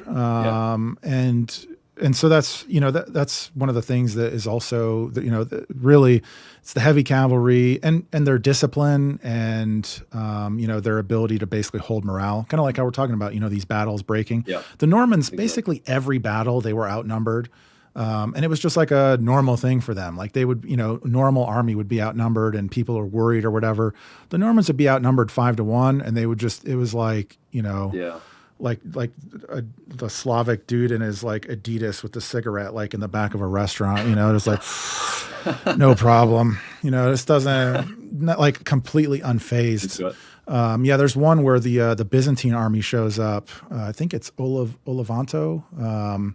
Byzantine army shows up. They're of course outnumbered like 4-1, and this Byzantine envoy comes over and basically is trying to give them terms. And one of the he's not a noble, but sort of like one of the chiefs, if you will, of the Normans. He basically just walks up to the guy and he punches the horse right in the face of the horse and knocks it out. And the dude falls off the horse and he faints. And so the Normans then pick him up and put him on another horse and send him back. And, that was like their negotiation was just like, dude, we're ready to fight. He just punches out the horse and they drag the horse off of this hill over here, send him back on another horse. And then, he tells the other commanders like, dude, I was trying to give them terms and they just punched out my horse. And like, these guys are ready to fight. And, so then the commanders of the Byzantine army were like, don't tell anybody this, like, just, keep it quiet. We're just like, we'll fight in the morning. And so like they just didn't even care. Like they were just like ready to fight. Evidently they didn't keep it very quiet. We're talking about all these years. Oh yeah, well the Normans wrote, the history is written by the victors. Yeah. So Oh, for sure. That was Hugh Tudebuff, if I recall, is his name. But so it was they have great names too, right? They have some pretty great names. Yeah. And so the Normans, at this time in Italy, it's a bunch of these young men who are, basically sort of coming into their own. So there's this like tension between having to actually like have lands and titles and behave like it, but also they're still like these great grandsons of Vikings and they're used to raiding and they're adventurous young men and they're mercenaries and they just don't care. And so this is ultimately what leads to this tension with the Pope, because the Pope is getting all of these, he's getting all these complaints of them raiding the areas, not only lands that are nearby of other like papal lands and so forth, but they would just raid their own lands, and they were just treating people terribly, and there were some growing pains into them actually becoming legitimate leaders. And anyway, so the Pope had this is Leo IX, he had just had enough of this, and so he had spent some time trying to really drum up support to essentially come up with a final solution to the Normans in Italy, if you will. And so he ends up spending Christmas in 1052 with the Holy Roman Emperor and trying to convince him to give him some troops. This is Henry IV, I believe. Henry III or Henry IV? I think it's Henry III. It must be Henry III, because by Henry IV, Henry IV was later. Switched. Yeah. Henry III. He has a troubled relationship with the popes, right? Canossa. Yeah. So Henry III, and he basically he's got a lot of other priorities. He's not super interested right now. And actually, another precursor to this was that the Pope is just getting so desperate that he actually writes to Constantinople and is like, the Normans have been bothering you, the Normans are bothering me. What if we team up against the Normans? It's like pre-Carolingian times. That's crazy. Yeah, so he like let's set back the geopolitical situation like hundreds of years. Yeah. And so the Pope actually gets a letter back from Constantinople because they had actually 10 years previous, they lost, I think, 3 battles in a row to the Normans. They just got crushed. And so nobody really wants to fight the Normans, but the Pope kind of figures like, wait, what if we just all team up? Then, we can sort of make that happen. And the Constantinople, the emperor agrees. So they agree that the following spring, they'll basically like march their armies into Italy, join up, and then sort of crush the Normans. The Normans get word of this. The Normans at this time are, they're headed by Humphrey, who is the youngest of the first set of brothers. The Hauteville brothers, they had 2 mothers. And so the first set of the Hauteville brothers were from the first mother, and then the second set of brothers, which is Robert Guiscard and Roger, were from the second mother. Robert Guiscard is the oldest, so this is his youngest. The youngest of his older half brothers is Humphrey, and the last of them. And so Humphrey is sort of the main leader of the Normans this time, and Richard of Aversa, which is Rainulf's cousin. His nephew, I believe, took over his lands. And so basically the Normans sort of get wind of this. The Pope is having dinner or spending Christmas with the Holy Roman Emperor. Holy Roman Emperor gives him 700 Swabian mercenaries. And so the Pope says, whatever, that's good enough. And he basically marches he's in Worms, and he marches all the way down back into Italy in the spring, gathering some forces as he goes. But the forces are rather undisciplined, if you will. He's sort of just, accumulating whoever will join the papal cause, essentially, around these 700 legit Swabian mercenaries. Interesting fact about the Swabian mercenaries is that they are notable for using giant 2-handed swords. This is like one of the only accounts that I'm aware of where this is like a prominent distinction, especially this early. But that was their big thing, was giant 2-handed swords. And anyway, so the Pope accumulates about 6,500. He accumulates an army of about 6,500. And they march all the way down outside of this town of Civitate. The Normans, or rather, I should say that's as far as they had gotten when the Normans encountered them, because the Normans saw them coming, and the Normans, obviously they're Christians, but they realize that if, the Normans had a pretty precarious situation without going into it too much, but the Normans realized that they basically needed to intercept one of the 2 armies, which they knew the papal army was coming. So they needed to intercept that army before it joined up with the other army. So they basically sent out the call. They got every Norman possible outside of any essential garrisons in southern Italy. And the Normans were able to muster up a force of about 3,500. This was a force, if I recall correctly, about 3,000 cavalry and about 500 infantry. And the Pope's army was about half cavalry, half infantry, with those 700 Swabians. And so basically the Normans catch up with the Pope outside of Civitate. Now the Normans, because of previously mentioned raiding and so forth, were extremely unpopular in the area. And so as they're marching their army up, cities are closing their gates to them and not selling them any goods, so they don't actually hardly have any supplies by the time they encounter the Pope's army. Also, they're Christians, and they're about to fight the Pope, so they're pretty unhappy about this whole situation. So they're sending messengers over to the Pope, basically like, we don't want to fight you, like, let's be on the same team. You're Christian, we're Christian, what's the deal here? And it's interesting, there's an anecdote about the Swabian mercenaries who apparently the Swabians, like the Normans were not small people by any means, but the Swabians apparently were much more massive men, and they were making a lot of comments about how tiny the Normans were and how they were going to, chop them to pieces because they were so significantly smaller than the Swabians. Whoa, And that's Swabian stock. I yeah, had no idea. wielding their their double-handed swords, and much larger than the Normans. And Yeah, anyway, so did the Normans have Dane axes? I They think it had was their just big I think it two-handed was the axes. swords. I think it was their Okay. those little, like, the one-handed sort of Viking swords, Ah, like the precursor to the Crusader sword. But right, most right, right. but mostly so. It was mostly lances on the horses, but the heavy Mm, cavalry was their big thing. right. Anyway, so the Pope's whole thing was that he was basically trying to stall the negotiations, with the hopes that the Byzantine army would come over the hill at any moment.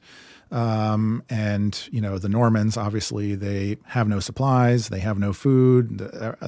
Even the people in the local area are hostile to them, and they need to get the battle over with before the other army shows up. So basically, they spend like a day or two negotiating, and then they're just like, well, we have no food and we can't wait for this army to show up, so we're just going to fight tomorrow morning. So they wake up in the morning, they spread out their forces. There's basically like 1,000 cavalry on the left with Robert Guiscard, who he's commanding the left side. Humphrey's got about 1,000 in the middle, and Richard of Aversa has 1,000 on the right-hand side. And the Pope's coalition has really two main blocks. The Swabians and a bunch of infantry are sort of straight ahead, kind of up on this slight hill. And then there's a bunch of the papal forces have a bunch of cavalry out on the across from the Norman right, across from Richard. And so basically, as soon as dawn breaks, Richard is he's just made up his mind. He's going for it. He just charges straight across the field. And the papal cavalry is basically like butter. He just cuts through them. They just run them right off the field almost immediately and start chasing them.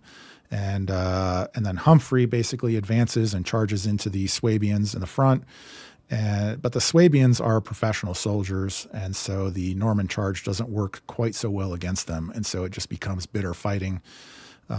Robert, kind of seeing how he was instructed to sort of wait behind, but now seeing how Humphrey's really struggling in the middle, Robert comes up on the left to try to help Humphrey. Eventually, it's just bitter hand-to-hand fighting, and Richard had driven them, a couple miles away, turns his cavalry around. He comes back. The Norman forces surround them, and the Swabians just fight down to the last man.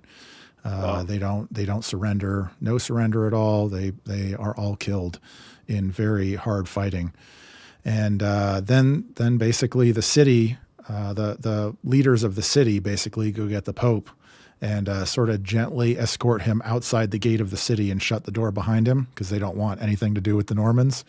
And so the Normans then they actually, very respectfully, bow down to the Pope, and they receive him as their guest, and they, spend a couple days cleaning up and resupplying, and then take the Pope to Benevento and negotiate with him for the next 9 months or so. So Very nice. anyway, it's in terms of significance, it's the battle that really establishes not only Norman power with the papacy, it establishes Norman power in southern Italy, which eventually obviously kicks out the rest of the Byzantine Empire, and they're able to take Sicily after that. So it's a very I would say for that part of the world, it's a very significant battle, and certainly with their ability to influence the popes and papal power for the next several generations, it's significant. And another interesting thing is you can see, because they're able to muster 3,500 troops, you can kind of get a sense of what Norman power was at that time, because that's really every man in the area was in that battle. So 3,500 was their max force size, which is kind of interesting to consider. But it's a great battle, a great turning point. I don't know. I guess I'm just gonna go with B for now, and I'll let you chime in what you think. Yeah, I guess I'm always tempted to raise it because they become a very important check against the Holy Roman Empire. They are a massive thorn at its side, and the popes are like, great. Well, we use the Franks against the Greeks, And here and there they'll still they'll still have some liaisons with the Greeks, but mostly they're with the Franks, and then the Franks become the Germans when France and Germany split off. Ever since Otto the Great, who we'll talk about, and then they're kind of stuck with the Germans for a bit, and they're very unhappy. And then the Ettonians do some crazy stuff where they basically try to, bring back the Roman Empire with certain trappings of ancient Roman power, and the popes are just not happy about that. And then well, disease means that the Ettonians can't get away with that, but then any attempts to by the Salians who succeed the Ettonians are hampered by the Normans. They become a big check on the Holy Roman Empire. So seen in that light, it's tempting for me to advocate for A.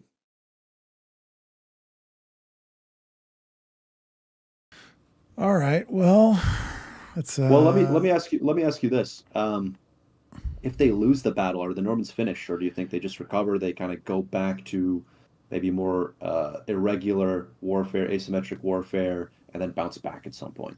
I would say as landholders or as a political force, I would say they're probably finished because certainly the two main centers of power and probably, I mean, like I said, I obviously don't know the entire detailed roster, but essentially every available man who could fight was at that battle, who was not required to stay in a city for garrison reasons.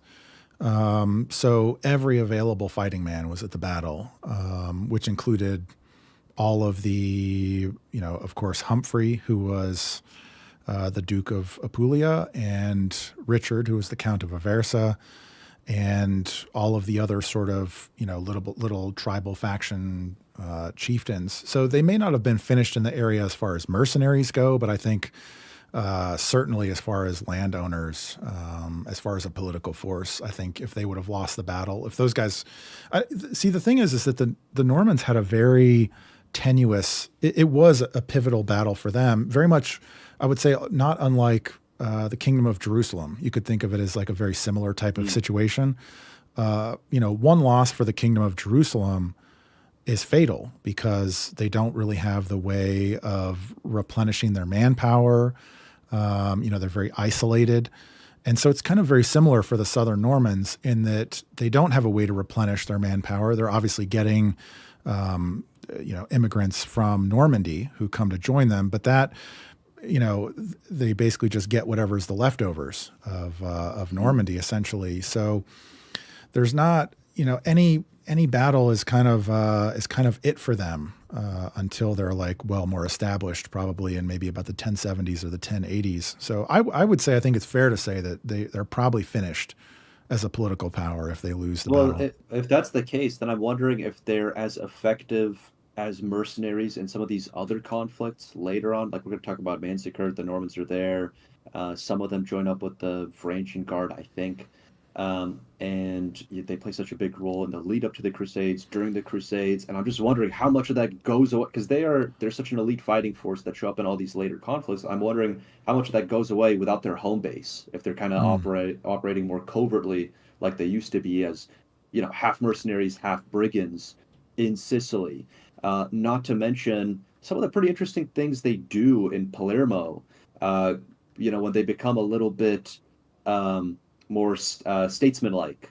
They actually do some interesting things there, and they help produce the climate that eventually gives us Frederick II, who I think is an incredible. We've talked about him in the last podcast. He's come up a couple times with this one. Incredibly interesting ruler. And it's hard to conceive of Frederick II without some of the groundwork laid by the Normans. Totally. And although I think for some of that, though, I think 1066, as we'll get to one of the ones that you have, 1066 is, William the Conqueror taking England, I feel like takes a lot of air out of the Southern Normans because previously, if you're a Norman young man and you're looking for adventure and wealth and ability to conquer and so forth, the prime destination was Italy. But once William takes over England, it's much closer and there's much more Yeah. available opportunities in England. So I think, Yeah. He's going to make you a landholder in England, right? right. That's an amazing deal. Yeah. So I think England sort of takes all the air out of southern Italy as far as their immigration goes. So I don't know. I could see 8. We could put it at the bottom of A. I think, that's fair. Yeah, I think that's good. I wouldn't put it above some of the other ones we had there. All right. So let's see. Medieval Scholar is going to join us. He's going to join us. We don't have to like do any of his back battles or anything. We're 2 hours deep. We're waist deep already, but maybe he can break some ties, give some interesting commentary. He can pop in. So, let me. So we got that. So then we pull up. What's the next one here? I think it was Crecy / Poitiers. I mean, Medieval Scholar was supposed to do Poitiers. And Crecy. Yeah, go for it. Okay. So Crecy is fought on the 26th of August, 1346. It is one of the key battles of the 100 Years' War, which is fought from 1337 to 1453. It comes during the first phase, the so-called Edwardian phase from 1337 to 60, thus called because it was instigated by King Edward III of England. Now, initially, Edward ruled Aquitaine in a very medieval arrangement, you could say, as part of which Philip VI, the King of France, was technically his liege lord for lands in France. However, after the two fall out with each other, Edward claims France for himself. Part of the reason they fall out is because the French are getting too friendly with the Scots. The English are hosting French pretenders and noblemen. And so, yeah, the two fall out. Edward claims France for himself. And he goes campaigning alongside his famous son and namesake, Edward the Black Prince, which is a later nickname. Initially, the campaign goes well, but pretty soon the English become a spent force. And so, undersupplied and exhausted, they cross the River Somme. And they do this under a hail of crossbow fire from the Genoese mercenaries under French employ. At this point, the English are also slowed down by dysentery, by insufficient footwear. Their boots are literally falling apart, and also because they are lugging around very primitive cannons. These are iron tubes, very, very primitive iron tubes that fire 2 to 4 pound stones. Not incredibly useful outside of a siege and never yet used in a pitched battle. Nonetheless, the English are able to ford the Somme because their longbowmen provide cover fire, and the next day the English entrench themselves near the village of Crecy. This was a great position for them because it gave them the high ground. They had the River May on one side, the village of Crecy, the hamlet of Wadicourt, to protect their flanks. And to further entrench themselves, they shredded the ground in front of them, riddling it with little pits, just like the Scots did at Bannockburn, like you mentioned. And this made the French cavalry charge that was to come even less effective. And it wasn't such a big deal about their footwear because actually the longbowmen are said to have preferred fighting barefoot. So there's that. The odds of the battle, though, they make it quite clear as to why the English had to resort to any trick in the book, why they had to be particularly crafty. They had not quite 10,000 men against as many as 30,000 Frenchmen, and these Frenchmen were joined by a small force of Bohemians. So this is another Czech cameo. Not only that, the English force was primarily a militia army. 5,500 longbowmen, 1,000 Welsh spearmen, and 2,500 dismounted. This is already quite unorthodox, dismounted men-at-arms. And they were up against a whopping 10,000 French men-at-arms, 14,000 militiamen, along with those 6,000 Genoese crossbowmen. But the dirty truth is that these numbers aren't quite as scary as they sound, not in light of one simple fact. I'm quoting from the historian Martin Doherty here. He says, quote, "Whereas the English came to the field with a trained army, the French brought a large number of individual warriors under the loose control of their social superiors, plus an even larger swarm of virtually useless rabble. The coming battle would pit courage against discipline, martial prowess against planning and tactical skill. End quote.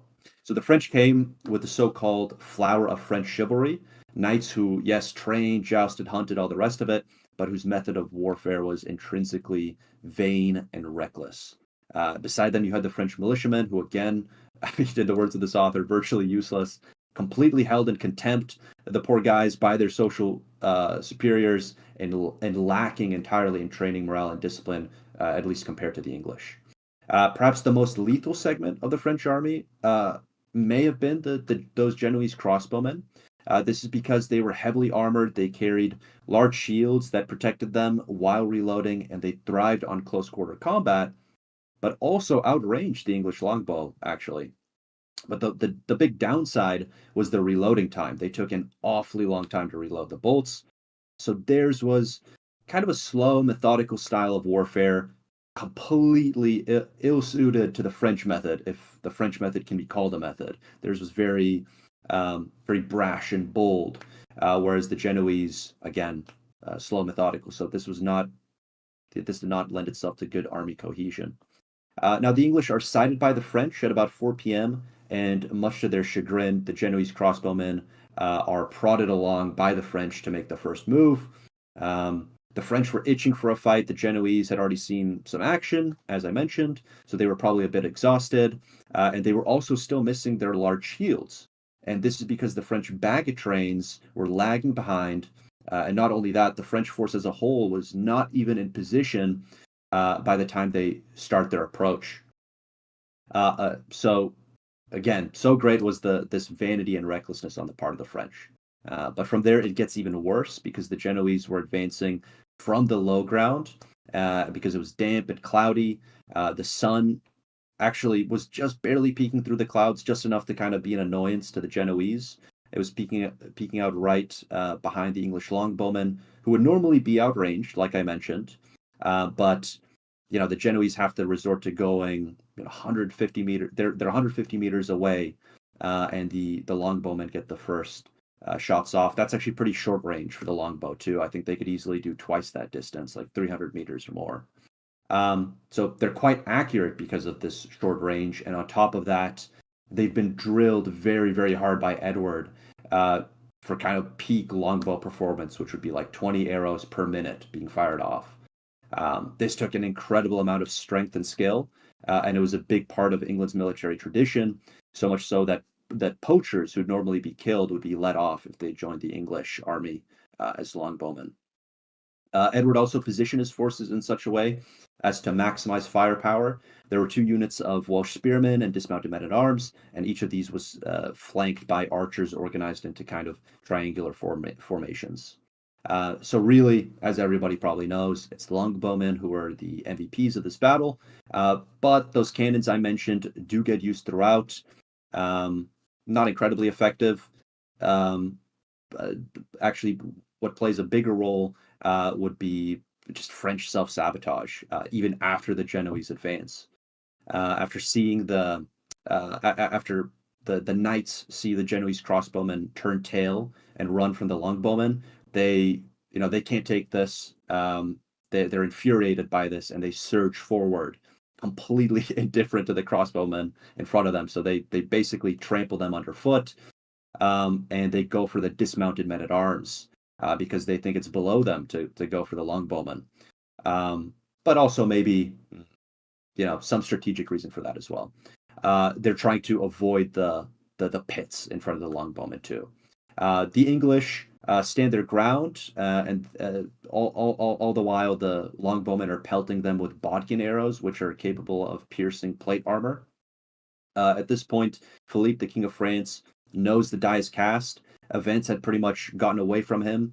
He had lost control of the vanguard, but he still charges in. He loses 2 horses beneath him and takes an arrow to the jaw, but still manages to slip away in the end.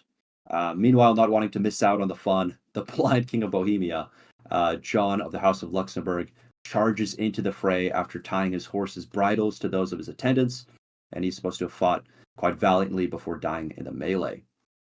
Throughout this confrontation, the Black Prince commanded the English vanguard where the fighting was thickest, and at one point the king was asked to grant him reinforcements by a concerned party, to which King Edward famously replied, "Let the boy win his spurs."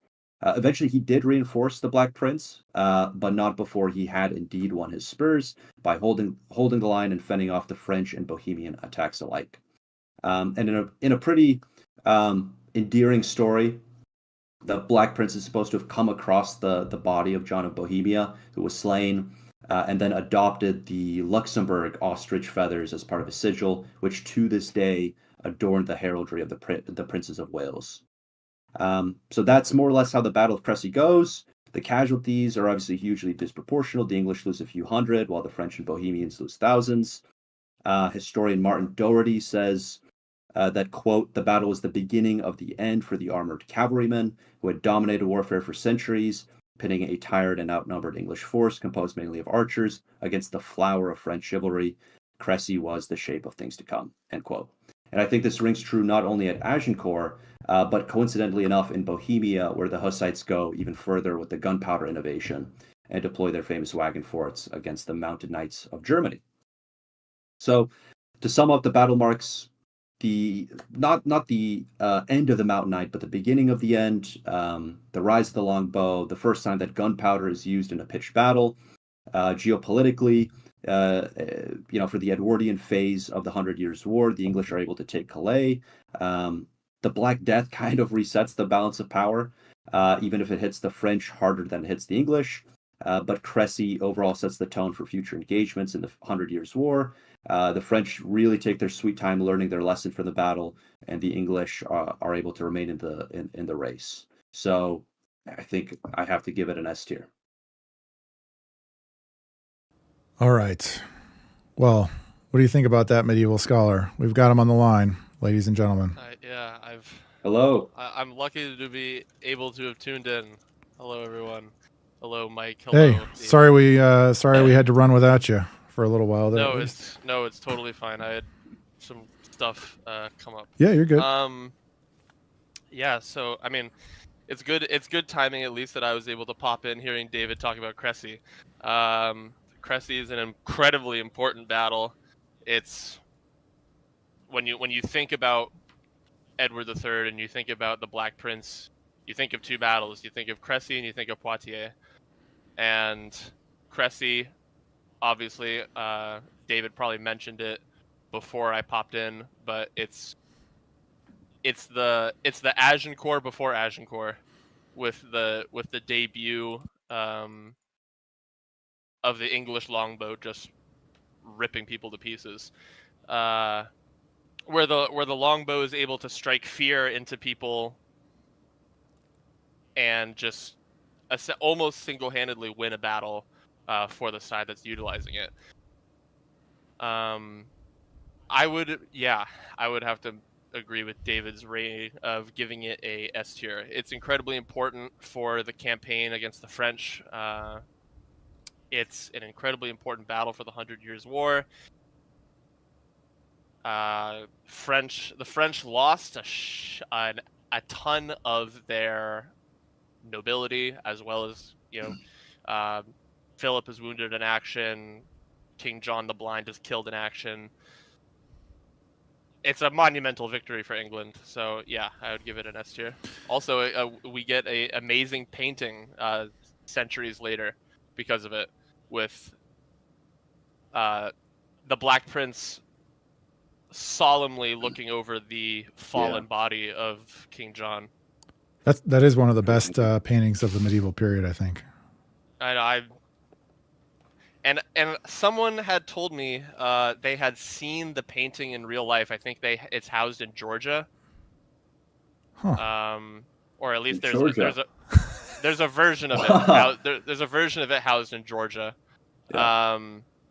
And it's like 12 feet tall. Whoa. Is what someone is saying. It's a massive painting. And he's got his apocryphal black armor on, right? Yeah, pretty cool.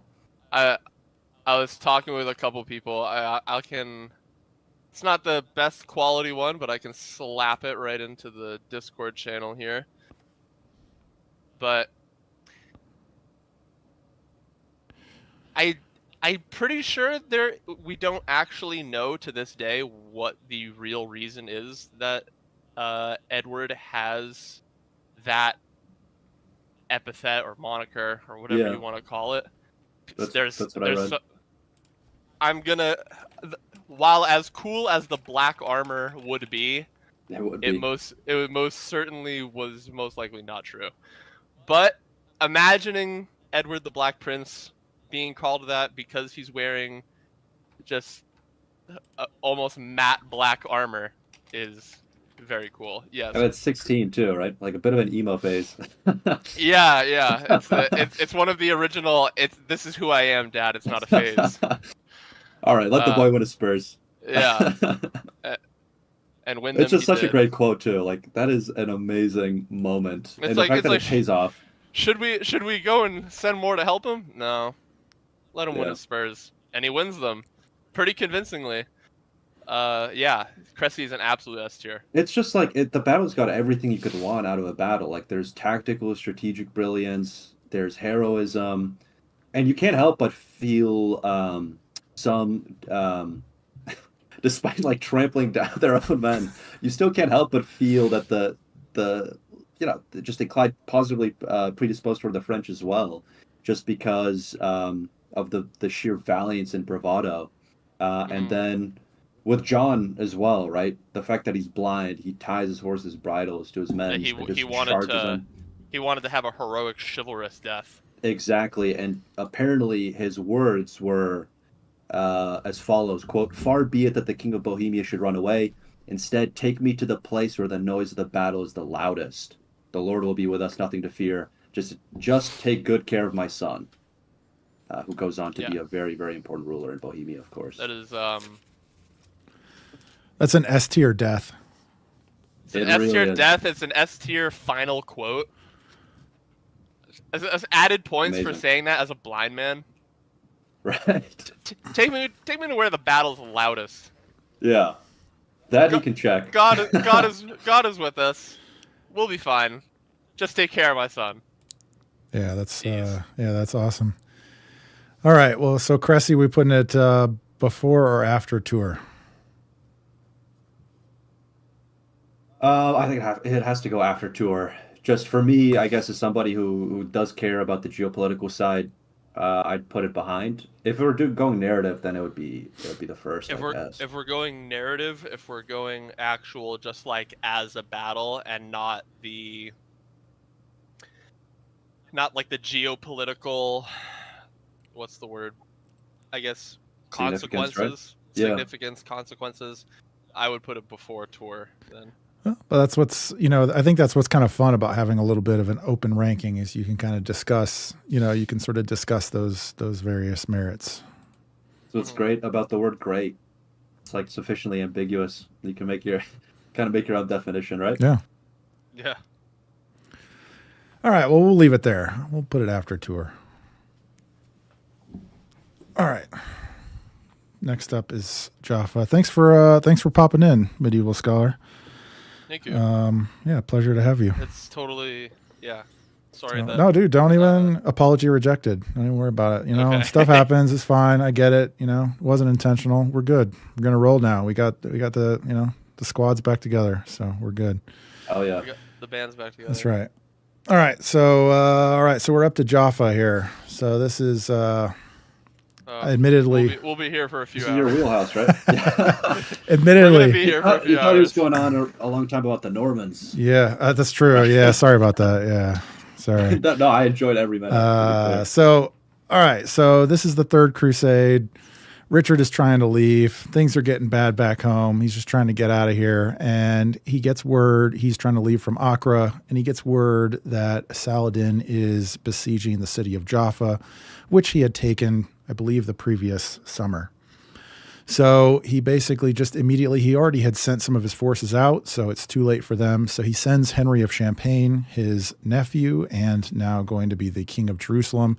He sends him by land to go to Jaffa, and he puts the rest of his guys into boats to sail there. And unfortunately, as they get out into the Mediterranean, the wind dies, and they end up sitting there for a few days. Wind finally picks up, and they get inside of the city, and they see Saladin's banners all over the walls. And so they're kind of sitting there outside of the city as, they obviously can see things going on. They see Saladin's banners all over the place. And then they see this chanting monk up on the walls, and the monk jumps off of the walls into the beach and then starts swimming out towards the boat. And they pull this monk up onto the boat. And I'll just read you from the firsthand account here. The monk says, the priest said to the king, "Good king, those who await you here are lost, if you and God do not have mercy."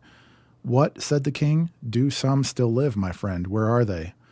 "Yes, my lord, lined up before this tower, they await their death," because Saladin had negotiated terms and they were all being ransomed in the citadel. So the whole city had already been taken, and they were going through the process of cleaning out the citadel and ransoming everybody at the time. As soon as the king heard how it was, he tarried no longer. Then he said, "God brought us here to endure and suffer death, and since we must die, may he be shamed who does not come." Then he and his galleys advanced, and with his legs unprotected, he jumped into the sea first, as was his custom. So then Richard basically, he all of his boats speed toward land. He jumps out, allegedly with an axe and a crossbow, no leg armor, jumps into the surf, and pushes his way up onto the beachhead. He is able to clear out the beach. Then one of the Hospitallers lets him know that there's sort of this Hospitaller entrance where they can come in through the side of the walls up into the headquarters, like the Hospitaller building up in the city. And so Richard is the first one up in there. He goes up in there. They basically push through, clear out the whole city. Saladin's forces are extremely confused. They have no idea really what's going on. They end up getting pushed out or killed. And Saladin sort of retreats his army a few kilometers away. Richard is able to shore up the city, and crews begin repairing 24/7 on the city to try to fortify it. And at this point, all Richard basically has, he's got a couple dozen knights with him. He's got a few hundred infantry, and then he's got about 2,000 Genoese crossbowmen and Pisans as well, I believe. Pisans, however you want to say them, from the city of Pisa. Oh, Pisans? Pisans, I guess. Genoese crossbowmen flashbacks. Yeah, the Genoese crossbowmen. Those guys are just everywhere. They got their fingers in the pies everywhere. They really do. And anyway, so basically they're after pushing Saladin's forces out and away. They're just reconstructing the city. This is on, I believe, a Saturday or a Sunday. So by Wednesday, everyone's mostly sleeping, and Saladin had decided he needed to try to just get this over with. He's got to get Richard out of here. Henry of Champagne has not yet arrived, so it's just Richard and his forces, and Saladin basically tries a sneak attack. But in the morning, as these various guys who are sort of at the front of this sneak attack, they're sort of arguing amongst themselves. And there's a Genoese crossbowman who's out there and ends up hearing them and alerting the army that, like, whoa, all the Saracens are here. And so then they all get up. Richard throws on his armor. Everybody wakes up and sort of gets ready, and they form up in front of the city. So, and I actually meant to bring this up when you were talking about Crecy, because as far as my reading goes, my understanding of it is that the crossbowmen typically worked in teams of 2s or 3s, where you would have one, basically they would have that, the pavance, whatever it's called, the pavis, the shield that would be in front of them. Shield. And so you'd have the guy there who's doing the shooting, and then you'd have potentially one guy holding the shield, or and then another guy behind him who's helping with reloading. Mm. And so like you'd have one guy reloading as the other guy is shooting, basically to get the double the firing rate. So he's basically got those, and then he spread out his spearmen in front of that, because Saladin's army was mostly either mounted archers or various light cavalry. And so he's got these spearmen and then these ranks of crossbowmen. And Saladin's army numbers around 8 to 10,000, and Richard's got 2,000. Richard also has, notably, somewhere between, the sources differ, anywhere from 9 to 18 horses for his entire army. And he's got, several dozen knights with him. So basically, Saladin's horse archers and his cavalry are basically just making these waves of attack on the Crusader position that is encamped outside of Jaffa. At a certain point, they actually have some sort of like a flanking group that goes around and actually gets into the city. And so Richard takes a small force with him and goes back into the city and pushes these guys out of the city. Then some of the Crusaders also had gotten scared or whatever and tried to go back through the city and out to the boats to try to leave. Richard then goes out to the boats, grabs these guys, and brings them back to the army. He's doing all the fighting, but even as much as Saladin's army is pressing them, they can't really get ahead. And so Richard at this point can kind of feel the army losing steam, Saladin's army losing steam, to where like their attacks just don't have the same vigor. They're not really, the crossbowmen are sort of wreaking havoc on these guys as they're getting close enough, and they're holding firm under the spearmen. So Saladin's army seems to be losing steam. So at one point then he senses the right moment and he initiates a cavalry charge. And so Richard and maybe 12 knights ride across the field and smash into Saladin's army of 7,000 or so at this point. And he talks about, where did I put this? How several of his knights actually, it seemed like they were getting taken prisoner until Richard himself personally came over and started cutting people up and rescuing his own men. And basically just wherever Richard went, there was just dead bodies. There was just a trail of dead bodies around him. Apparently there was this one Muslim champion who rode out to go get Richard, and he chopped him in half from his shoulder to his opposite waist bone in a single stroke. And so basically everywhere he went, there was just a trail of dead bodies. He's pulling his guys out of the getting taken prisoner, until eventually nobody will fight him. And Richard rides the length of Saladin's army from one side to the other, yelling for anybody to come and fight him. And Saladin's in the back screaming for people to get him, get Richard, kill him, go get him, whatever. And basically his guys just tell him like, dude, everyone who's tried to fight that guy has died, and it's not going to be me. And so Saladin is basically forced at that point to withdraw his army and then go to the negotiating table. And so this is the final battle of the Third Crusade, which prior to this, Saladin had kind of felt like he was basically, because of the situation back home for Richard, that he actually wouldn't have to negotiate anything with Richard. But basically the deterioration of his forces, the demoralizing of his army, and a big part of Saladin's maybe you would call it like charm, or, one of his sort of skills is his ability to hold together this coalition force between the Egyptian forces and the Syrian forces and all of these sort of like varying Arab nobles and coalitions. And so after this battle, his ability to inspire the confidence of these various men is basically ruined, to the point where Saladin feels like he has to negotiate. So he does end up negotiating with Richard. He negotiates a 3-year truce, and negotiates that Richard has to tear down the defenses of Ascalon, which he had just built up at his own personal expense. Hard for Richard, but it is what it is. And then Richard actually is bedridden for about a week after this battle. They thought he was going to die just because he was so sick, but apparently just from the exertion of the battle, he was bedridden for about a week, negotiated the peace settlement, and then was able to head back home, which, we all know how that worked out. But anyway, I think it's pretty obvious. This is a Charlemagne-tiered battle. So, and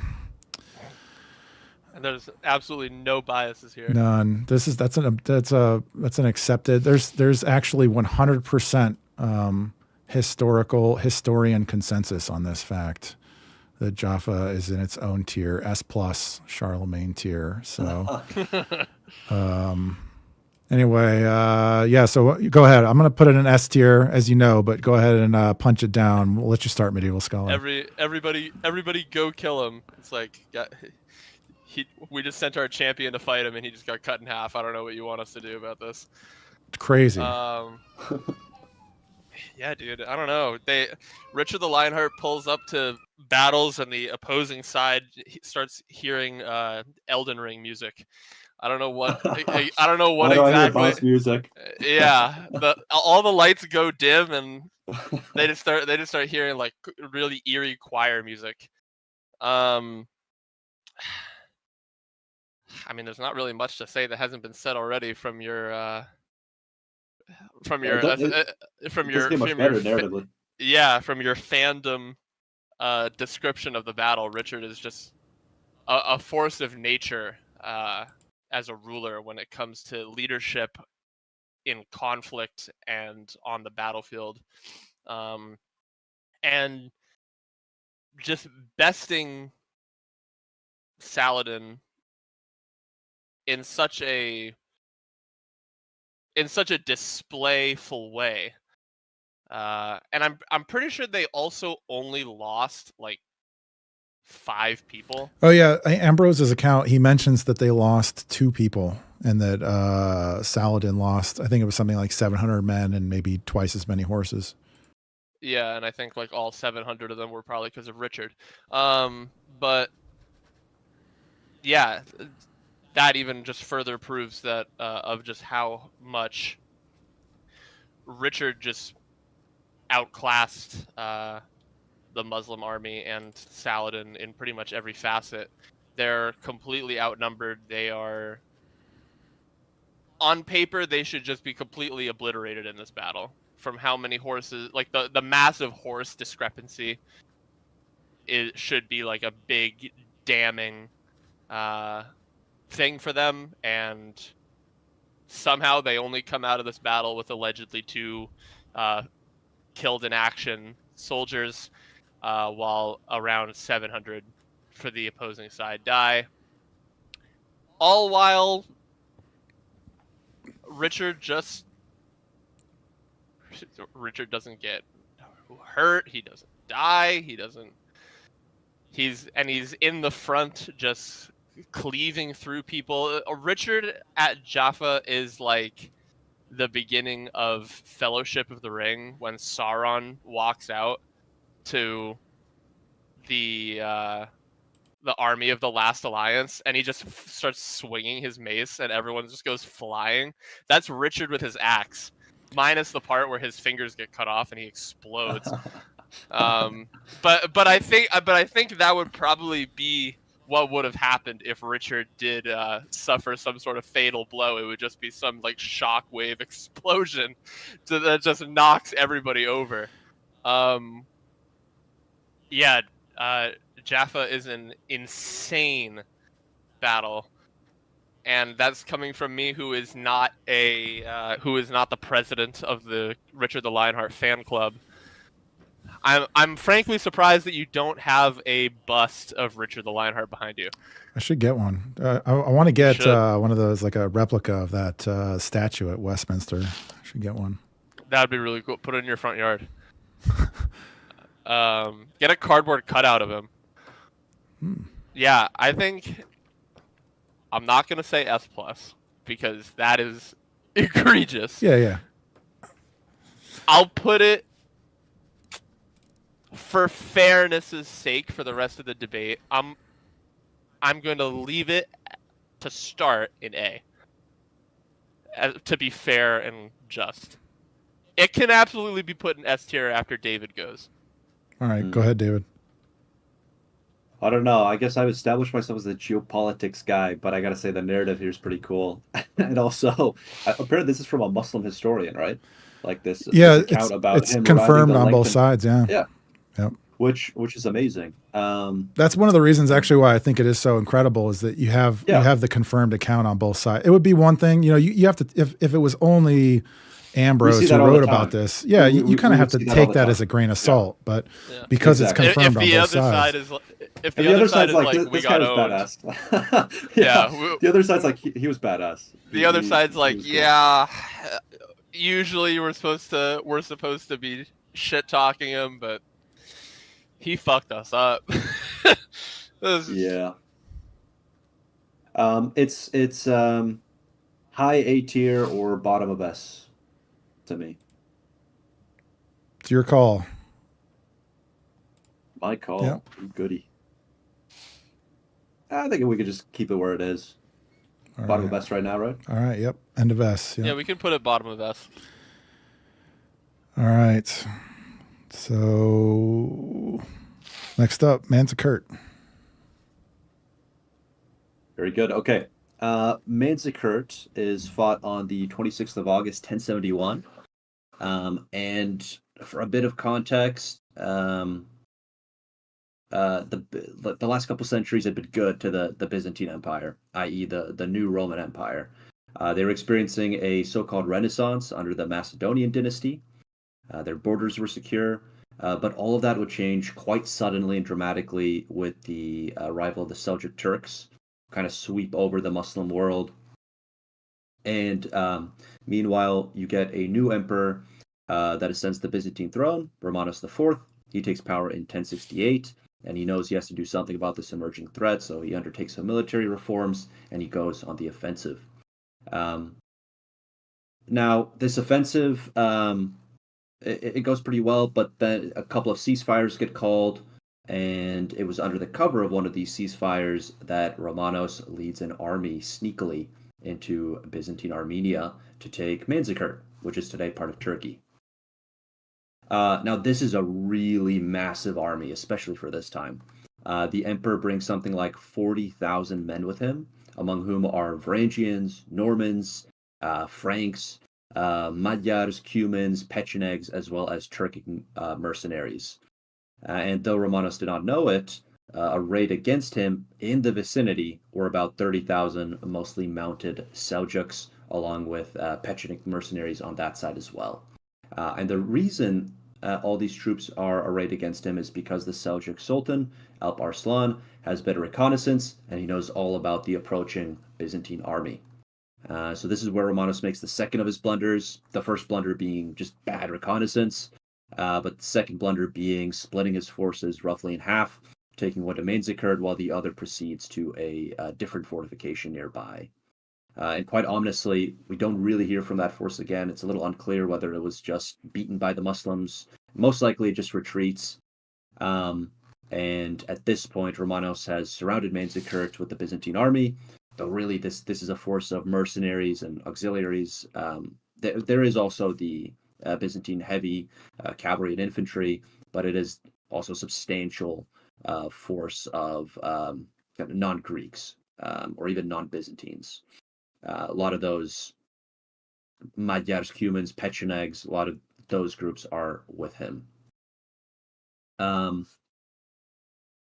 Now, Alp Arslan approaches with his primarily mounted army as they encircle Manzikert, and Romanos mistakes the forward force for a raiding party. Not actually Romanos, but some of his vanguard.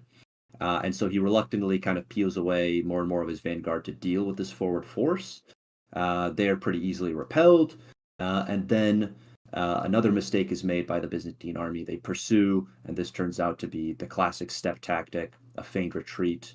And by nightfall, everybody who pursued is basically dead. And Romanos now knows the Seljuk host is close at hand. The next day, the two forces meet. There's some delaying tactics, but eventually they clash, and the Seljuks do their feigned retreat. Fittingly, they form a crescent shape and shower arrows on the Byzantine forces. This is basically the best move for them because of the heavy infantry and cavalry that the Byzantine army does have, in addition to the auxiliaries. Eventually, the Seljuks draw the Byzantine army into the foothills from which they came. And of course, this is a trap. There are even more Seljuk archers raining arrows down on the Byzantines now, and the emperor soon orders his retreat. Eventually, the Seljuk forces charged them from both sides. A portion of the Byzantine army that is led by Romanos's former rival, a member of the Ducas family, retreats, and the emperor is basically left to his fate, with only the Varangians left by his side, who valiantly all die pretty much to a man. Over 10,000 Byzantines are killed or captured. Seljuk losses are unknown, and Romanos himself is captured by Alp Arslan and very humiliatingly is forced to kiss the ground beneath him. Now, although the battle does open the door for Seljuk expansion into Asia Minor, we should be careful about overestimating the impact of this one, simply because the Byzantine Empire was used to this kind of thing. Like, Byzantine history is a series of "it's so over, we're so back." It's so over, we're so back. Just like over that and is over a and over again. over and over. I Endless mean, cycle.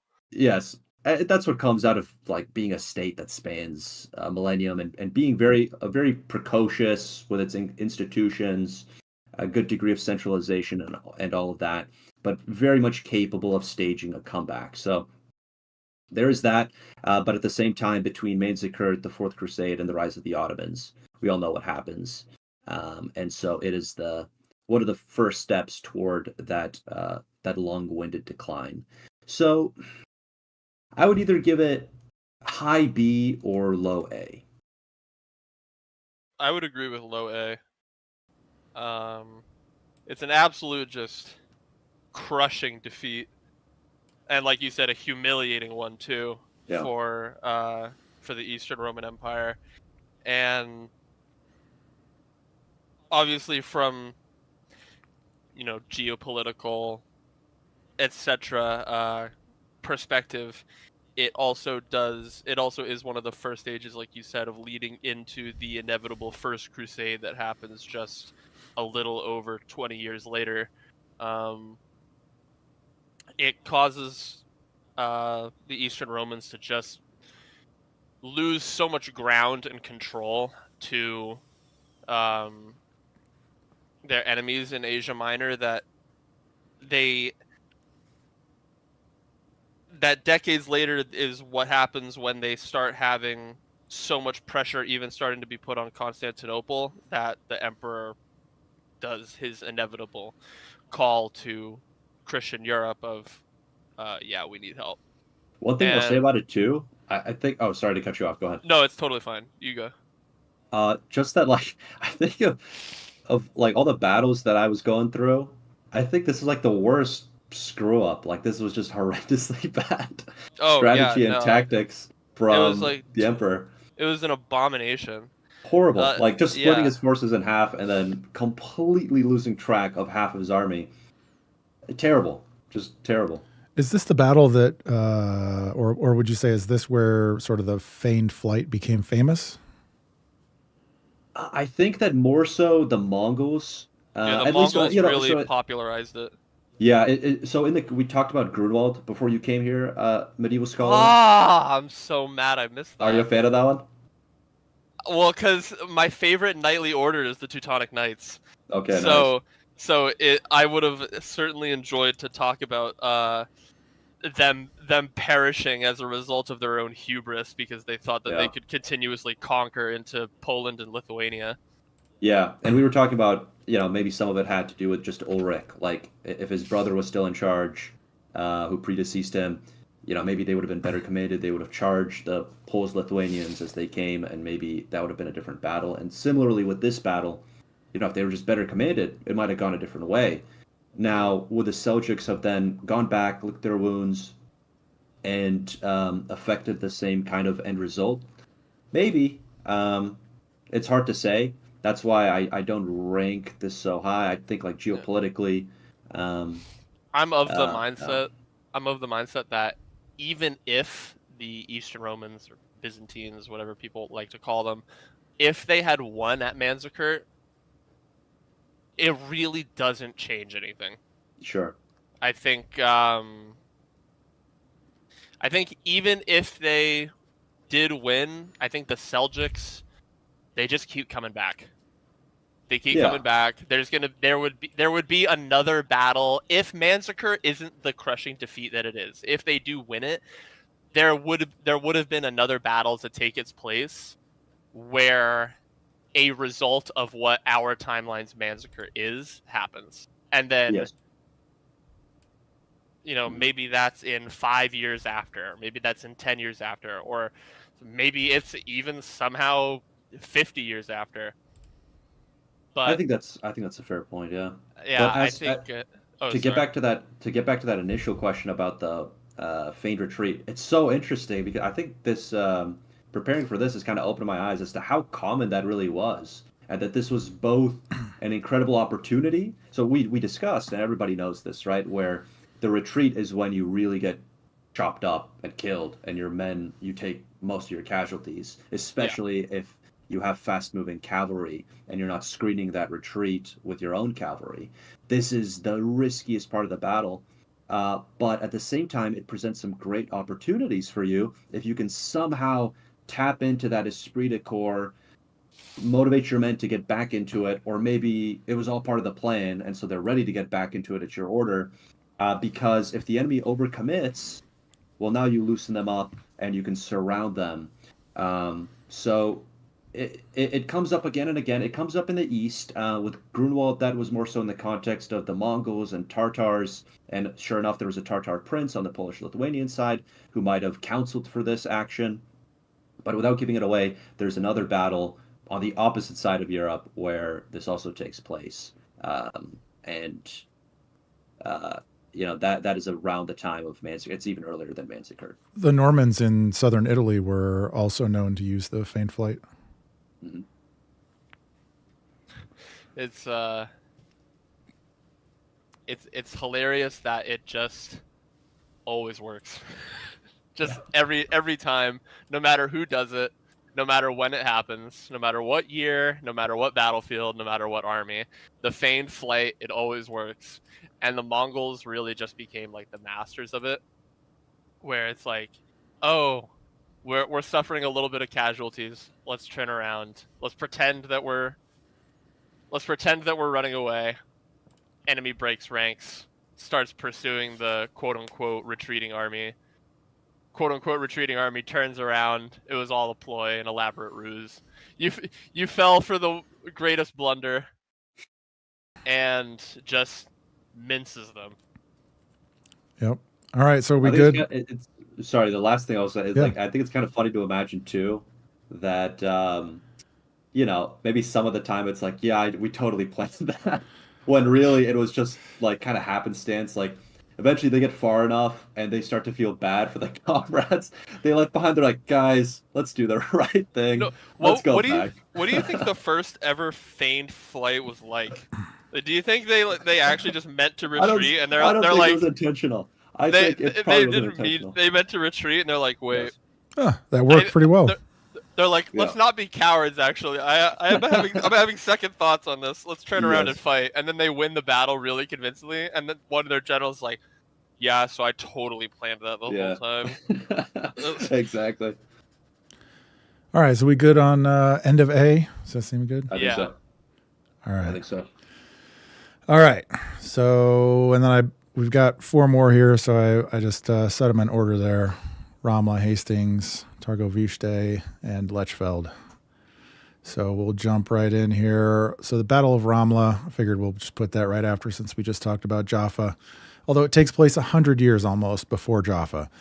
And this is, I think the interesting thing about this battle is kind of similarly how we discussed with the Southern Normans, is how the Kingdom of Jerusalem was really in such a fragile position that really any loss could have been their last, essentially. Unlike the it's so over, we're so back Eastern Roman Empire.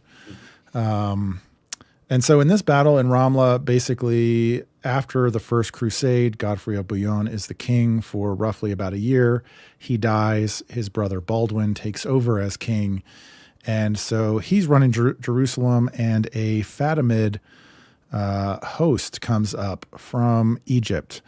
And the estimates on this are pretty interesting. And I guess one of these things, this is one that's like, there's not a lot of details about the battle, and it's kind of hard to infer things. So that's one of the things that's maybe a little more difficult about this one, but I think that it is noteworthy and epic nonetheless. Apparently, so contemporary estimates put Baldwin's forces at around 1,000 total. Roughly, he had just over 1,000, with about 260 of those as knights. And the contemporary sources put the Fatimid army at 11,000 cavalry and 21,000 infantry. So that would be almost a 30-to-1 ratio, or something like a 25-to-1 ratio. That's the contemporary sources. Modern historians, modern estimates have put the Fatimids somewhere around 3,000 to 5,000. So in any case, they're anywhere from, let's say a 4-to-1 to 25-to-1 outnumbered. And basically the Fatimids are coming up from Egypt. Baldwin rallies his kingdom. He gets everybody together and they end up meeting at Ramla. Baldwin, let me pull this up. Baldwin, he gets his, wait, where did this go?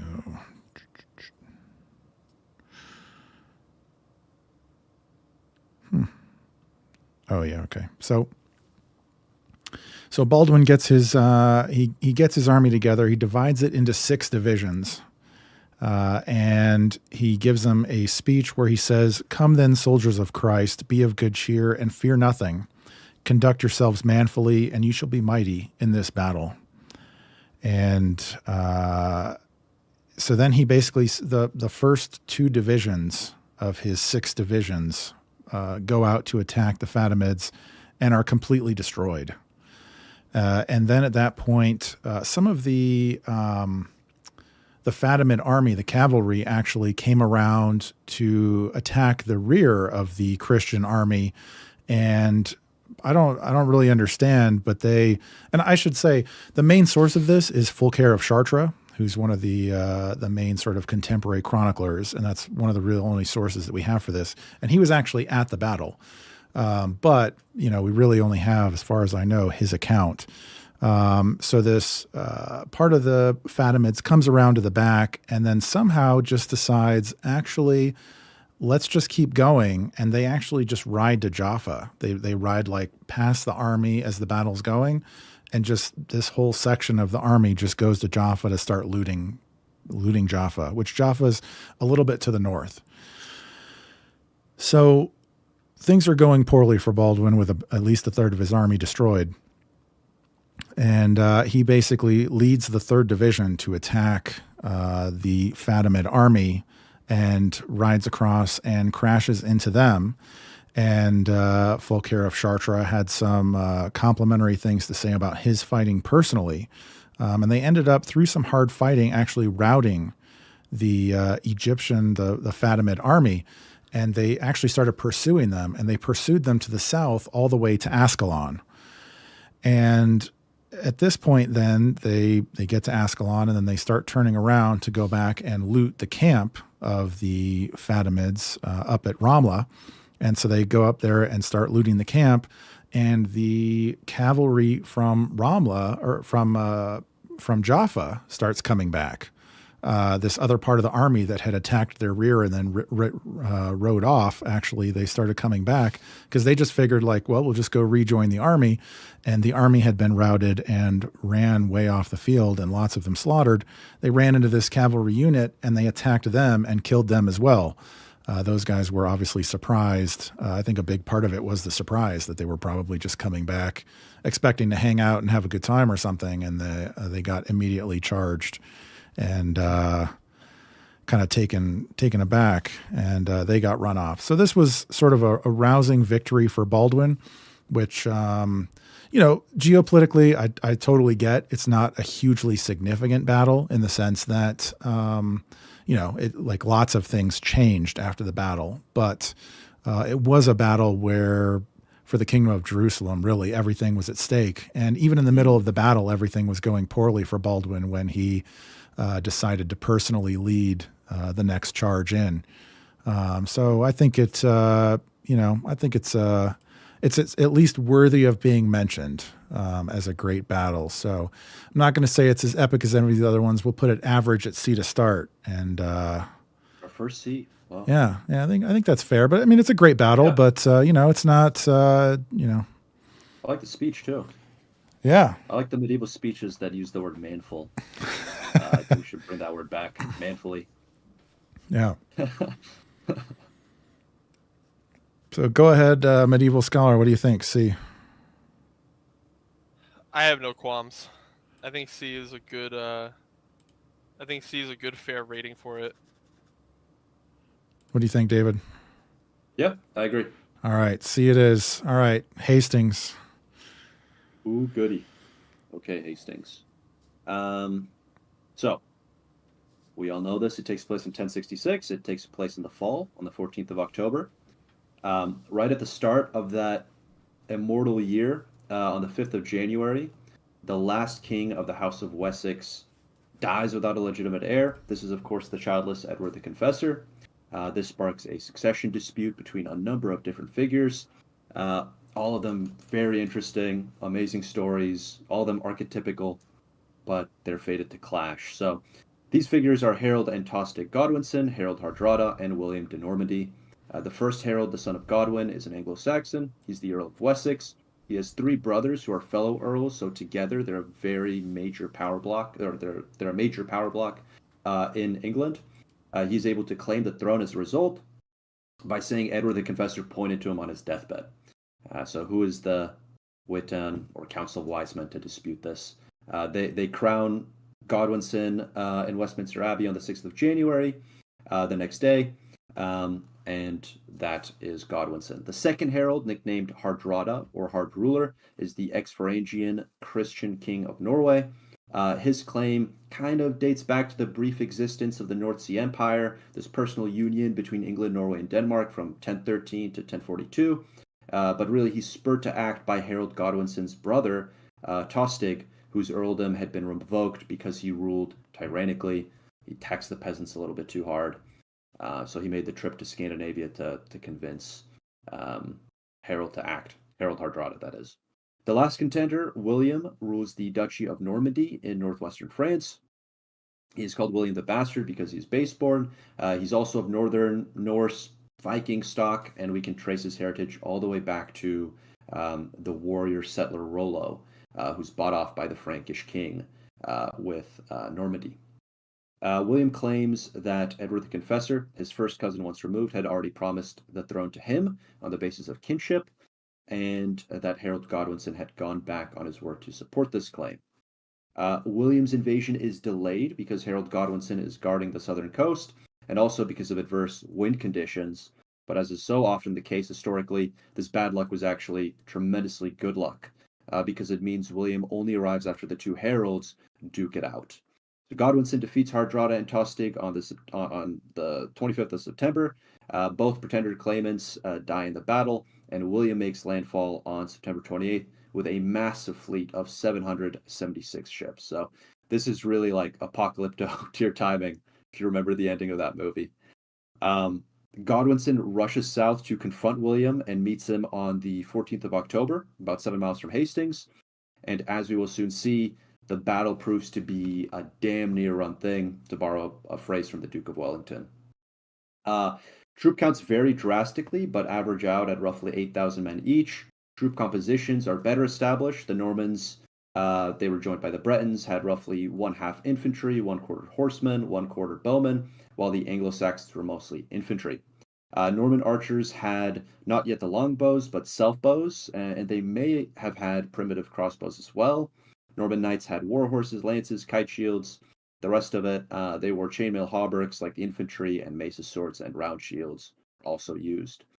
The Anglo-Saxon side was equipped pretty similarly. A good chunk of the force was feared units, basically Anglo-Saxon militiamen, but they had a trump card in the form of their housecarls, who were professional soldiers wielding the fearsome two-handed Dane axe. The battle ends up being a long, grueling one, and excepting a midday pause, it goes on from dawn to dusk.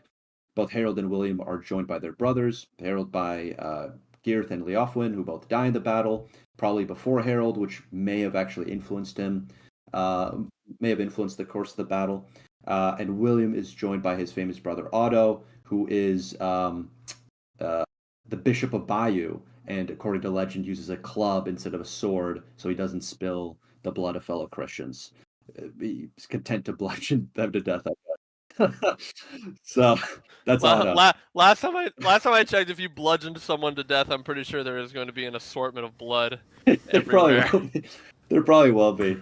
There probably will be. But in any case, the Anglo-Saxons have the high ground advantage, and though the Normans have archers and horsemen, the Anglo-Saxon shield wall proves completely impenetrable to them.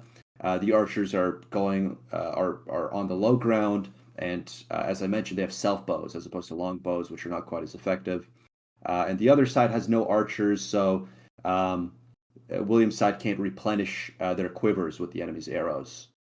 So this makes the archers not that much of a, but they don't play much of an important role in this battle. Eventually, the Norman cavalry withdraws, but seeing this, the infantry panics, and what looks to be like a full-scale Norman rout takes place. There's a rumor going through the ranks that William has died on both sides, I believe. And the only way he's able to salvage the situation is by taking his helmet off and riding up and down the retreating Norman line to restore confidence. Some of the Anglo-Saxons pursue the Normans, giving up their high ground advantage, probably against Godwinson's command, and this plays to the Normans' favor because they're able to counterattack. Around this time is when the midday break happens. Both sides rest and eat, and then the same kinds of maneuvers repeat themselves. The Normans charge up the hill, retreat, Anglo-Saxons pursue, and eventually the Normans win the day.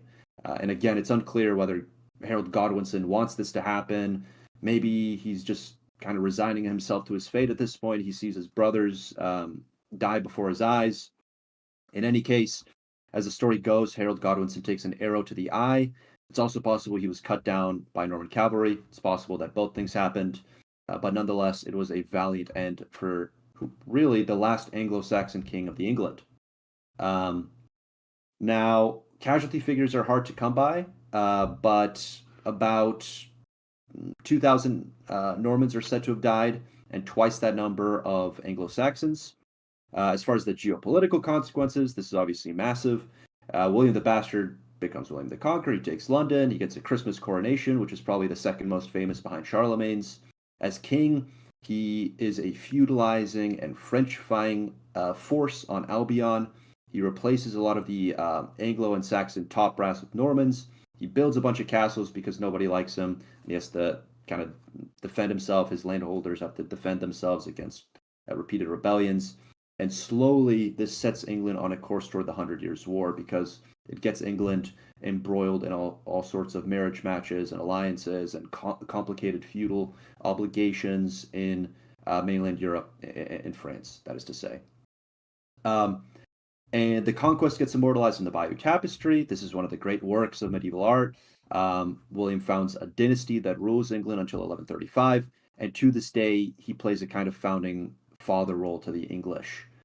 This is the point at which their school curriculum begins. This is the point at which an Anglo-Saxon kingdom begins to morph into an English one. So little wonder that William gets a good deal of attention across various forms of media, including, as I found out, a British TV drama currently under production starring the actor who plays Jaime Lannister as William the Conqueror. So it should be interesting. Yeah, I saw brief screenshots or pictures of the set. Uh-huh. Have you guys seen them? No, but you don't sound too I have. excited about them. Did you see them, Mike? I did, yeah. Let me go look. My good buddy Steven posted them, and it's Is it rough? disgusting. Oh no, I'm just looking forward to it. No, don't get me wrong. I'm still gonna watch the show, but it's enough to make a grown man cry. Well, Hold on. They really want. Here we go. Well, it's kind of like what they did. They really want that Game of Thrones feel. Yeah. yeah. What the hell is this? Look at is this. so Look at Game of this Thronesy. armor. Look at this armor. What is going on here? There's a lot of leather going on here. I'm really into the poorly fitting helmet with the chainmail and the That's Party terrible. City The crown. helmet. The helmet is terrible. I don't know. And also, look at the left of that picture with the helmet. What is going? The sword is like rubber. Yeah, it's like a curved sword. Yeah, it's one of the Normans brought a scimitar with him. Amazing. What's the name of that show called? I think it's called King and Conqueror or something like that. They're making it. Yeah, King and Conquer, exactly. Upcoming historical TV drama series for BBC Studios. Oh, there we go. Yeah. Yeah, this is what. Starring James Norton as Harold Godwinson and Nikolai Coster-Waldau as William the Conqueror. I think I saw somewhere that it's like 8 parts. I'm not sure, like 8-episode miniseries type of deal. I would hope that Harold Hardrada is included, but I hope, yeah. You know, I want to see the berserker on Stamford Bridge in TV version. That'd be cool. you know, I gotta say, like historical accuracy, like that kind of stuff. I understand it. You know, I'm not saying that I'm like for it, but it doesn't really bother me that much because I understand that they have to make sort of like theatrical considerations. You know how every depiction of these guys always has a picture of their face, and they're always wearing some sort of helmet that like goes around their face, so you can see them. They gotta show the face. Right. They gotta show the hot actor. Right. You know. Yeah, Jamie Lannister, right? Right. So I understand that kind of stuff. Or like with the king, like with. That's why we're not seeing King Henry V wearing his actual armor, wearing a helmet, you know, all that stuff. Yeah. You got the girls. The girls want to see Timothée Chalamet's face. So, I mean, like, I'm glad the show's being made because the story gets told, so that more people are exposed to it. Yeah. But. Well, what you can't get wrong is the authenticity. Like you don't have to be accurate, but you need to be authentic to the history. So if you show the guy's face, fine. But you need to they can't be acting like people from today. I mean, at least we don't see William the Conqueror wearing like Gothic plate armor. Yeah, I think it could be so much worse. I think that's the thing that gets me in a lot of these different shows. Like that's for Kingdom of Heaven is like an emblematic example of this, where it's like it's sort of like against the spirit of the history, where you're sort of like, you know, inverting all of these types of things. Like it's trying to like skew your views. Yeah, it tries to skew the perception of all the different history. And so like the actual like costumes or things like that, like, you know, I get it. It's a theatrical production, but like when you're sort of like, you know, I'm the narrative guy, right? Like when you're sort of like messing with sort of like the spirit of the narrative, that's where that's where I really get bothered. That makes sense. Exactly. That was my problem with Kingdom of Heaven, even though I love the movie from a viewer perspective. My biggest problem with it was the fact that pretty much from the get-go, it's trying to portray the Crusades and the Crusaders as just abominable, irredeemable monsters who very are black just and white. Right. Very black and white. They're trying to make murderous conqueror, just evil people. When in reality, the Crusades are one of the most nuanced things that you can talk about, because there are so many reasons, justifications, motivations, all these things for either side of the conflict, that, you know, these things are happening for various reasons. It's not just, oh, we're good guys, they're bad guys. That's why it happened. Yep. So Tim says in the comments here, Todd of Todd's Workshop explains why Hollywood does that. 99% of people who watch that show will expect to see that crappy armor, but we need to change that by educating the masses, he says. That's a very good comment. And yeah, sorry, I didn't mean to derail us too much with the Crusades. Where are we putting Hastings? What's your estimation, David? I think it's got to go an S because of everything that I mentioned geopolitically. And actually, I was kind of surprised that narratively it kind of holds up. This famed retreat has it seems to me like not intentionally feigned. So it goes back to our discussion there. And I did get a little bit more of an appreciation for William the Conqueror analyzing this battle because, yeah, I mean, I guess a lesser man would have just given in and wouldn't have been able to rally his troops back to the battlefield. And so, to take off his helmet, and this could have been a cool movie scene, right? This, like, if they want to stick to the history, he's helmeted the whole time. This would make for a great movie or TV show scene where he takes off his helmet and we see the Hollywood face, and it's precisely at the right moment in the battle when everybody is giving up hope on the Norman side, and he rallies them, restores esprit de corps, and they're back in the fight. What do you think, medieval scholar? Yeah, I think Hastings is S tier. If we take David's perspective of the geopolitical thing, I mentioned this when we talked about like kings and we were talking about William the Conqueror.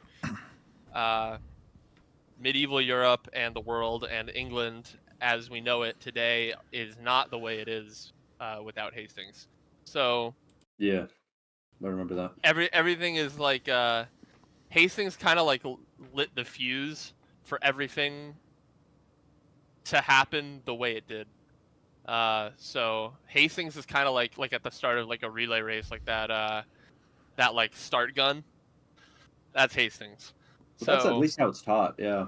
But yeah. It kind of seems to be the consensus. I think you could probably argue with that, but at the same time, oh, there's certainly arguments to be made. There are, but but on one side you have an I think at least on one side you have an Anglo-Saxon kingdom, and on the other you have an English kingdom, because he brings this French influence, this feudal influence from mainland Europe, and then consequently, I mean, in a long-winded way, you can say with a straight face that it's the first step toward the 100 Years' War.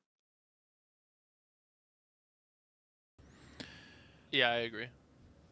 All right. Well, we already talked about my opinion of William the Conqueror in the last stream, so well, I'll let you guys decide. You know, if you want to put it at the end of wins one battle, builds some castles, gets fat, does nothing, dies. Yeah. What was his problem? Yeah. What's his? I don't know. Yeah. He had some rebellions too. He had some rebellions. He had 9 months to prepare for this battle. Okay, he's got 9 months, and the opposing army is exhausted, and they just fought a battle, and they race down there.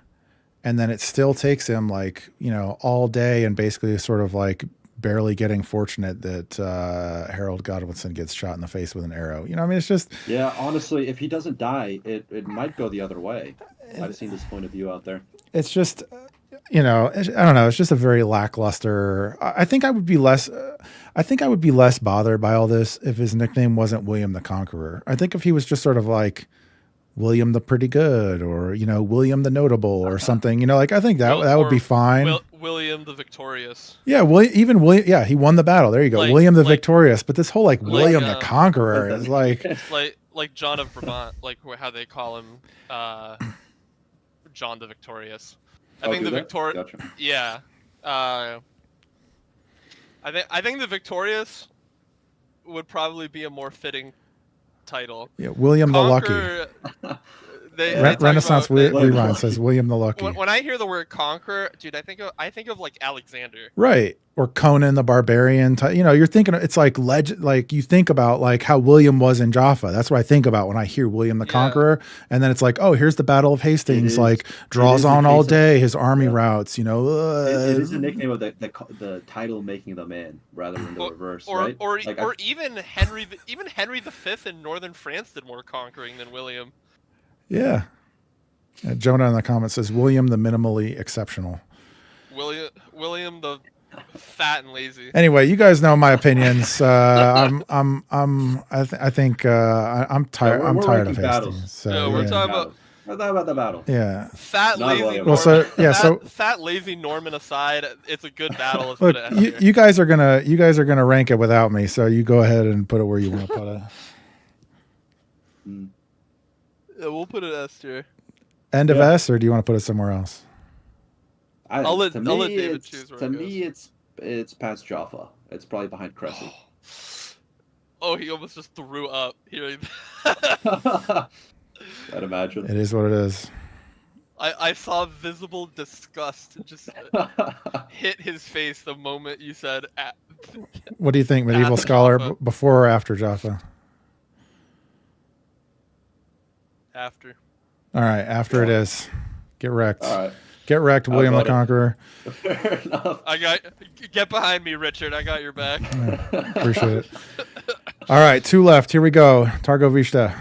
So this battle is exceptional for several different reasons, and I think it's pretty interesting. And I'm still not an expert on Vlad III, also known as Vlad the Impaler, but he had obviously he grew up somewhat in I believe for at least part of his childhood he grew up in as a prisoner basically of the Ottoman Empire, sort of slated to be a janissary, but he sort of never really converted. It never really worked out for him. Things didn't go that well, and he ended up coming back to Wallachia and sort of reestablishing himself in the family line to take control. But all of this is notable because... Sorry to interject. Yeah. I didn't know about the janissary part. But he wasn't forced to become a eunuch. No, I don't believe so. That's my understanding of it. Yeah, that he's not. Contemporary sources say, now granted it could be biased because I'm pretty sure they're Ottoman sources, but they did say that him and his brother were treated very well by the Ottomans. Okay. They were, even though they were technically prisoners, they were treated respectfully and with care. Okay. Now granted, like I said, it's Ottoman sources, I'm pretty Sure. sure, so it could be totally biased, but that's all we got. And well, so in any case, Vlad, by the time that he does get released, he certainly feels like he has an axe to grind in some aspects. So, excuse me, he does go back, and the thing that's kind of hard to parse about him without really taking a super deep dive is that the politics of the time is so varied and confusing, because he's sort of like supposed to be an ally of Matthias Corvinus, but he's also kind of not. And then sort of the internal Holy Roman Empire effect. Yeah, they've got all these things going on where, like, at different times they're allied and at different times they're not. And then at different times he's also sort of re-allied with the Sultan of the Ottoman Empire. And then at other times he's also sort of not. So there's sort of always this like extremely volatile, it's a very wild time politically. And so it's sort of hard to understand and sort of really hard to grasp, like all of these different like alliances that where at one point he's allied with, Corvinus, and then the next minute he's allied with the Sultan. So it's going back and forth a lot. But at one point, finally, the Sultan sends for Vlad and sends for him to pay his taxes. And Vlad basically says, no, he's not really into that, and he's not going to do it, or he doesn't have the money. So, and things have been very politically difficult for Vlad because of all of the infighting and the other varying alliances. So things are very up in the air, and he had one particular ally who was his very good ally. And in 1460, he was captured by the Turks. His name is regrettably kind of unpronounceable to me. Michael Sizlgagi.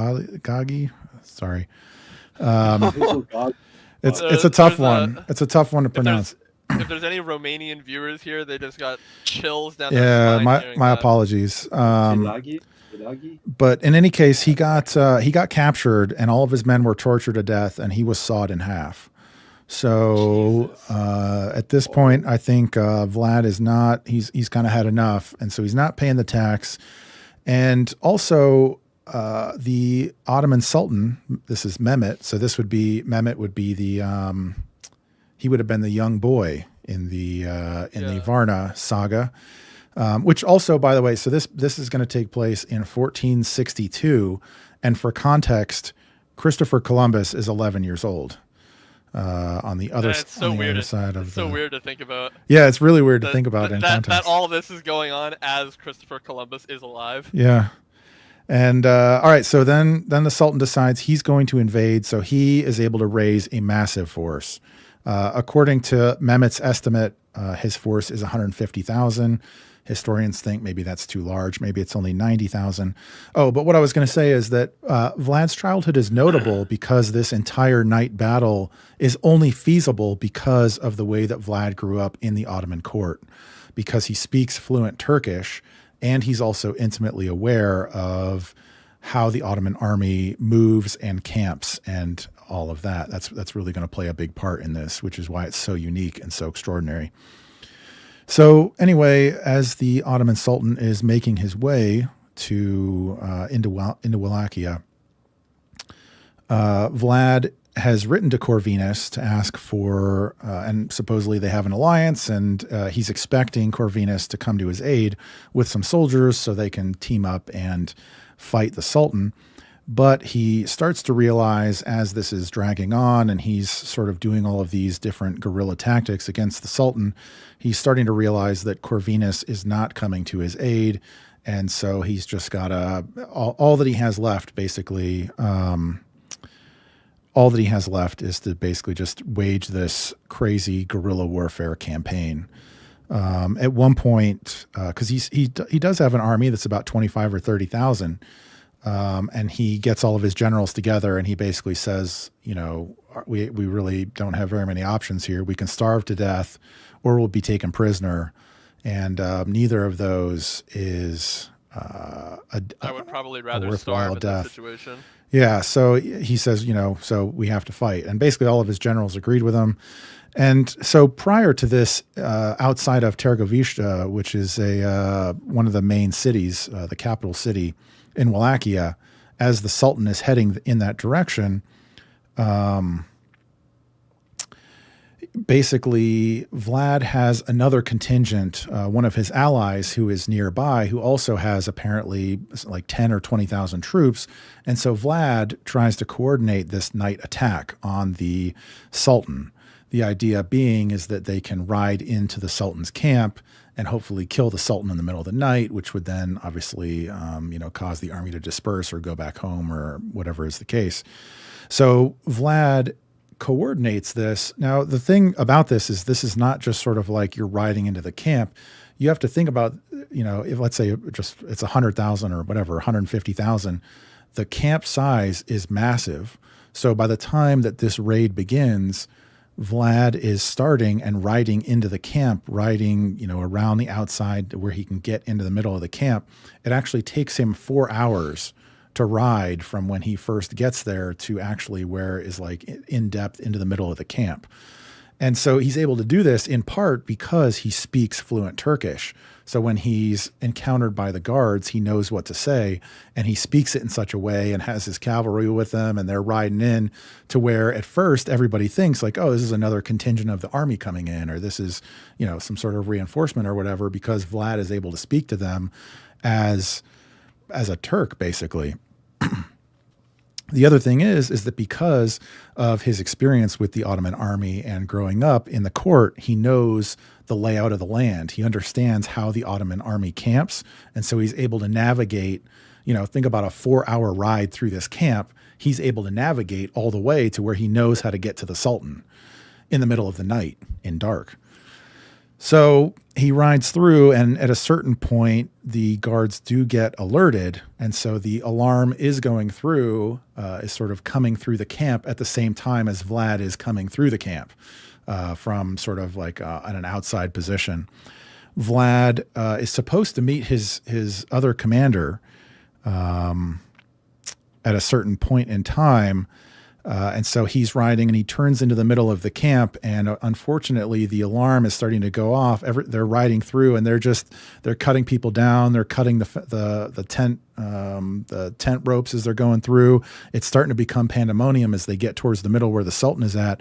And the Janissaries wake up. And because they are obviously professionals and some of the best, they're able to start forming up. And they're able to sort of form a line in front of the Sultan's tent to repel Vlad. And as the alarm is going through, the Sultan's forces and the camp is starting to wake up, and Vlad's forces have pushed in and now they're stopped short of the Sultan, just outside of that area, in the middle of the camp, and Vlad's compatriot is not arriving with his additional 5 or 10 or 20,000 men.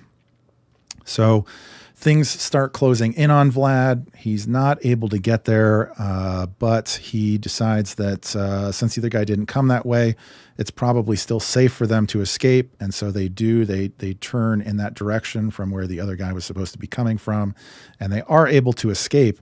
This battle, sources claim that about 5,000 of Vlad's troops died, but about 15,000 Ottomans died.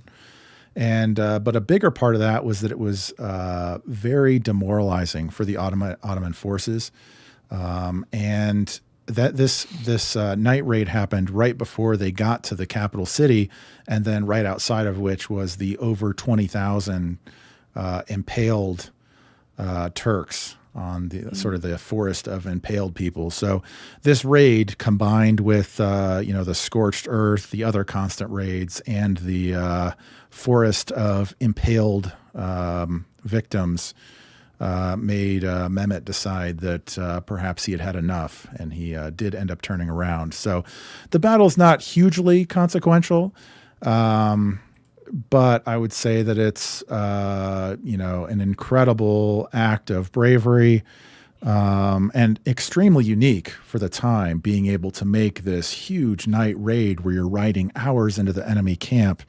almost able to attack and kill the enemy commander, really only because he knows the lay of the land and because he speaks fluent Turkish. So anyway, it's not insane, but I'll put it just ahead of Ramla. We'll put it at C tier. Oh, really? It makes me wonder how all of that would have gone if Vlad actually had like the full backing of Corvinus and the Holy Roman Empire. That's like a crazy like alternate history. What if? Because remember how Sigismund and the Holy Roman Empire wanted to do the whole crusade on Nicopolis and all that stuff against the Ottomans to stop their incursion into Europe, and obviously we know how Nicopolis goes. But it makes me wonder how it would have gone if the Holy Roman Empire had just decided to help Vlad and kind of just put a stop to the Ottoman threat before it even really becomes a full threat to the rest of Europe. It's sort of a testament to the volatility of the politics at the time, because you'd think there would be a lot more unity around this issue. Like you'd think that they would sort of be like common enemy. Yeah, like, and not even like an unknown one. I mean, at that point, I think the Ottomans were a pretty known quantity. They had already taken Everyone Constantinople. Knew how dangerous yeah, they were very formidable. So you'd think that would be, I don't know, a little more straightforward than it appeared to be. Holy Roman Empire, my favorite little disaster child. Is it Their possible politics that are such a mess. like they like Nicopolis had already happened, Varna had already happened before this, so they're like, we don't know about third time. I don't know if that's the maybe they just didn't want to try again. But yeah. I do think if they did try again, that third time would have been the charm. With Vlad, who knows, right? Dude, Vlad was an actual psychopath. I saw someone one time say on X or Twitter, whatever you want to call it.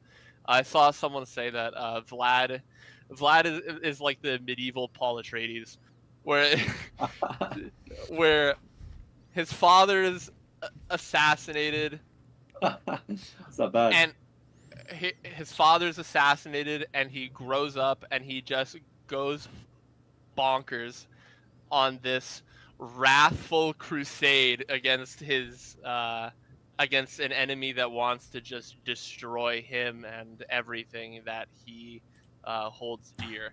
And night raid on Targoviste is, and also just the forest of impaled people is a testament to how,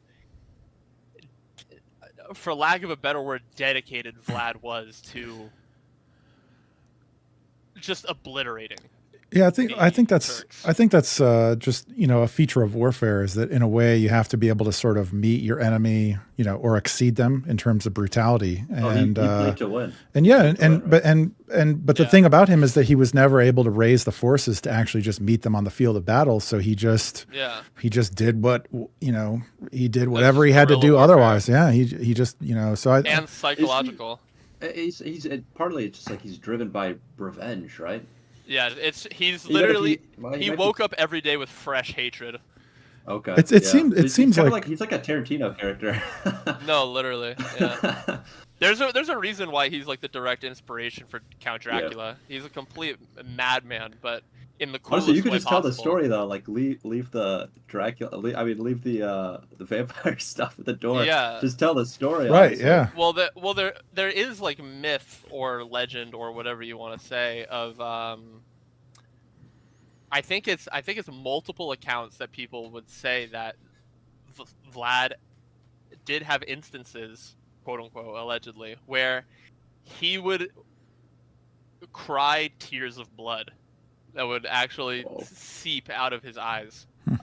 Or that when he impaled people, maybe not necessarily for the forest of impaled people that Mehmed saw, but when he would just impale people in general, there were times where he would actually sit down at like a little table and enjoy like a nice little quaint meal while everyone is suffering all around him. And Jesus, for the sake of psychological impact, there are tales that he would, the amount of it I don't know, but that he would drink people's blood out of a cup as this was all happening. And that's where a lot of the vampire stuff goes. A lot of the vampire / cannibalism kind of ideas came from that would eventually inspire like Bram Stoker and all that stuff. But it's crazy how it's crazy to think about how the things that the Ottomans would do to people and do to their prisoners and their enemies and all that stuff, that even they, when they cross over that hill and Mehmed and all his people see this giant just forest of people who are impaled, who many of them are not dead, and they're screaming in agony. And even Mehmed feels just physically ill. Wasn't it like women and children that were impaled too? Yeah. Oh yeah, Vlad impaled everybody. Yeah. He impaled men, women, children, and a lot of them are just screaming in agony. And even Mehmed was said to have just been physically disturbed to the point that he actually felt like terrified. And he was like, "Okay, no, I don't want to do this." We're dealing with a crazy person, crazier than we've ever dealt with before. Yeah, he out crazied him for sure. Mehmet was apparently it says this is from like a chronicler at the time. The Sultan was seized with amazement and said it was not possible to deprive his country a man who had done such great deeds, who had such a diabolical understanding of how to govern his realm and its people. And he said that a man who had done such things was worth much. Okay. And I know Vlad eventually dies by assassination. He's like ambushed on like on a road, isn't he? And then they kill him and they cut his head off. Oh. Who was it that killed him? Were they allies of the Ottomans, or were they just people that didn't like him? I thought it was. I thought he died in some like real minor skirmish. I thought it was like a minor skirmish, but it was like an ambush. I'm pretty sure is what happened. It like started as an ambush.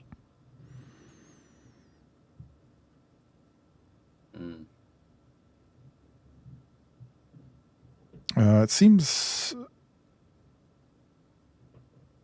Yeah, he had some army of about 2,000. He was cornered and destroyed by a Turkish Basarab force of 4,000. The exact circumstances are unclear. But somebody says a disguised Turkish assassin murdered him in his camp. Somebody else claims that he was mistaken for a Turk by his own troops during the battle, causing them to attack and kill him.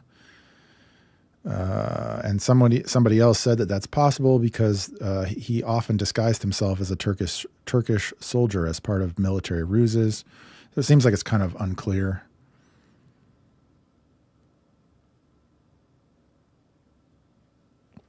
In any case, last note on that, I have a banger tweet loaded up. I'm just waiting for everybody to start talking about tariffs again, because one of Vlad's big things was imposing tariffs in Wallachia. And so I'm just going to be like, you know who loved tariffs? Vlad the Impaler. Trump is literally Vlad the Impaler. It's going to be a super viral tweet. All right, last one. Lechfeld. Okay, so Lechfeld is fought from the 10th to the 12th of August, 955, and this is the battle that makes Otto the Great great. Otto is the king of Germany in the 10th century. He is, as I said in the last podcast, basically the Alexander the Great to his father Henry the Fowler's Philip of Macedon. But instead of Persians, he's dealing with the nomadic Hungarians or Magyars. Very different type of enemy, obviously. But you'll see why I make that comparison a little bit later.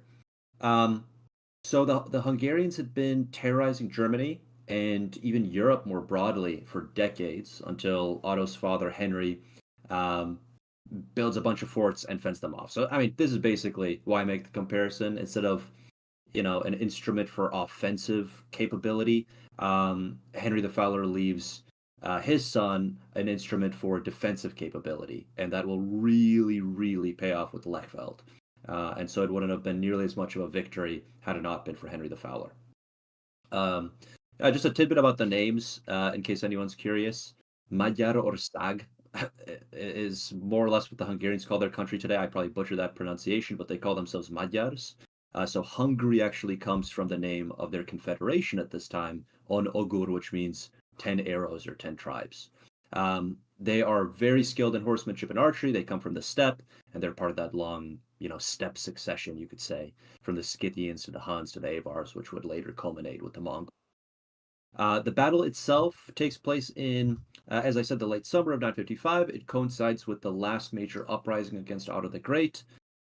This rebellion involves Otto's son and son-in-law. It may have encouraged the Hungarians to start raiding Germany again. Not only that, it seems that the rebels aided and abetted these raids by keeping the Magyars supplied. Nonetheless, Otto is able to bring the rebellion to an end, largely because of the existence of the Hungarian threat. He's able to unify Germany behind him, and then proceeds to Augsburg, where the Magyars have massed. The important thing about this Hungarian force, besides numbers, the notable thing about them is that, unlike in the past, they had come to settle and not merely to raid. So you can basically think of them before this as Vikings on horseback, but now, like the Vikings themselves would do in some places, they wanted to carve out a little kingdom for themselves. They were equipped with siege weapons, the most likely culprit being the Byzantine Empire. The Hungarians had been with these siege weapons, they laid siege to the city of Augsburg. This was a Roman-era fortress city built along the river Lech, and taking it would give the Hungarians control over the mountain pass, the Alpine Pass, and therefore cleave Germany from Italy. And that is why Byzantine involvement makes all the more sense here, since they still had their holdings in southern Italy to worry about, and would have been just fine with the Hungarian kingdom nestled up against the Alps. As for the battle itself, both sides numbered about 10,000 men. The Hungarians had their horse archers, the Germans their heavy cavalry, as well as light cavalry and infantry, and Otto also called upon the Bohemians, so the last Czech cameo of the day. As is often the case in medieval battles, the initial phase was stalemate. The Hungarians seized the initiative by lifting the siege preemptively and ambushing Otto's Bohemian rearguard. And they're able to do this because Otto's army is in a fairly long column, traveling on an old Roman road, surrounded by forest. But this is where the Hungarians make their first mistake, it seems, because the Hungarians who capture the baggage train get a little greedy. They don't pursue the rest of the army. They start looting the baggage train, and only to then get counterattacked by a heavy cavalry detachment under Conrad the Red, who is none other than Otto's rebellious son-in-law. So he's very keen to get back in the king's good graces. Eventually, he gets killed but this is because he makes the mistake of taking his armor off due to the summer heat. Further on up the road, past the forests, on the outskirts of Augsburg, the rest of the Hungarian force are quite surprised to be confronted by Otto. They're hemmed in by the river Lech as well as the forest, and this means they are less effective than Otto's better armored but less mobile cavalry force. So there's not as much room to maneuver. And so this was very well chosen ground, I mean, for the city in the first place, but also for this engagement. According to legend, Otto charges the enemy on horseback himself, and he's armed with nothing less than the Holy Lance, which is supposed to have been studded with the nails used in the crucifixion. At this point, the Hungarians stage a well-ordered retreat, which is where that groundwork I mentioned that is laid by Henry the Fowler, Otto's father, really pays off. Every river, forest, swamp, and mountain pass that the Hungarians encounter on their way back to the east is fortified, and on top of that, because of the rainy summer season, none of Bavaria's rivers are fordable. So after they divide themselves into a bunch of small groups, they are systematically defeated in detail, and this is where most of the casualties happen. It's not at Lechfeld itself, but on the way out of Lechfeld. And they're killed almost to a man, we are told, with their leaders captured and executed in nearby Regensburg. Wittekind of Corvey, a primary source for Otto's reign, tells us that it was this moment when Otto was hailed as father of the fatherland, master of the world, very similar to how Roman generals were hailed as imperator by adoring legionaries in antiquity. But not quite 7 years later, Otto would be acclaimed emperor in a much more medieval fashion by the Pope in Rome, and this marks the moment that the Holy Roman Empire is founded or refounded, depending on your perspective. So to sum it up, the battle marks the last nomadic incursion into Europe until the Mongol period. The Viking raids are ending. Hungarians are now on their way to basically EU citizenship, you could say. Like this is their way of entering, like they're going to be Christianized. They're going to enter Christendom, i.e. Europe. This reestablishes 2/3 of Charlemagne's empire in the form of the HRE. And who knows, this may have been just one of many, many sorts of interactions with the East, with the Byzantine Empire, that contributes to that bad blood between the Latin West and the Greek East, something which, as we know, bubbles over in the Fourth Crusade. The last thing I'll mention, according to the historian, not the actor Tom Holland, the battle inspires Tolkien's Siege of Minas Tirith in The Lord of the Rings. So specifically, Holland says, quote, "When Aragorn, claimant to the throne of Minas Tirith, appears before the walls of the city at the head of a great host, he is armed, just as Otto had been at the Battle of the Lech, with a token of his supernatural mandate. Sure enough, when Sauron is finally overthrown and Aragorn's return as king thereby rendered certain, Tolkien makes clear the theological context for this dramatic climax. The fall of Mordor occurs on the 25th of March, the very date on which, back in the age of Otto the Great, it was conventionally believed that Christ had been crucified." End quote. So with all that said, this is a legendary battle. It makes Otto great. It turns him into a Carolingian figure. He brings back Charlemagne's empire, or at least 2/3 of it. And so I got to give it an S tier, and a high S tier at that. Where specifically? Honestly, maybe like right behind Tour, in my opinion. It's hard to conceive of if he had lost, if he had died in the battle or something. It went the other way. You kind of start to wonder, well, what does that do to the HRE? Does the HRE get refounded at all? Because that was an open question. Before this, for a little bit more context, so you guys understand my point of view just a little bit better. Like Henry the Fowler ruled in a very consensual way, and he actually refused unction. He refused to be acknowledged as king of Germany, and the German aristocrats were very, very eager to preserve their privileges and rights and sort of autonomy. And then Otto comes and basically launches an experiment. He's opposed like right away, and he makes it clear he wants to rule in a much more centralized way. And then he faces two massive rebellions that he puts down. The second of which, as I mentioned, is put down only because, or it is brought to an end because of Lechfeld. And so it's an open question about the HR. It's even an open question about the Kingdom of Germany. And so if Otto, for some reason, the battle doesn't go his way, you start to wonder, what does that do to Germany? What does that do to the Holy Roman Empire? What does it look like with an Alpine Hungarian kingdom? It's just such an interesting question. What do you think, Medieval Scholar? I am led to agree with David's opinion and David's rating. Personally, if I'm witnessing someone cavalry charge at me with the Holy Lance,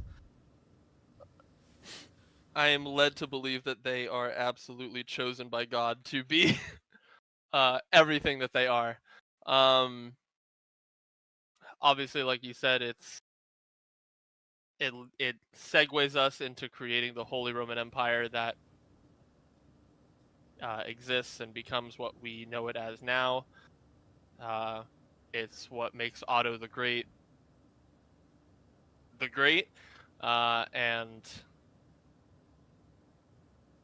it's a pivotal moment for at least that part of medieval Europe and determining the future of what it would become otherwise had they not been victorious. So I'm going to agree with S tier. Yeah. All right. Well, Otto, I mean, he ranked highly in our ranking of monarchs, so it seems reasonable that his signature battle would also, or his pivotal battle, signature battle.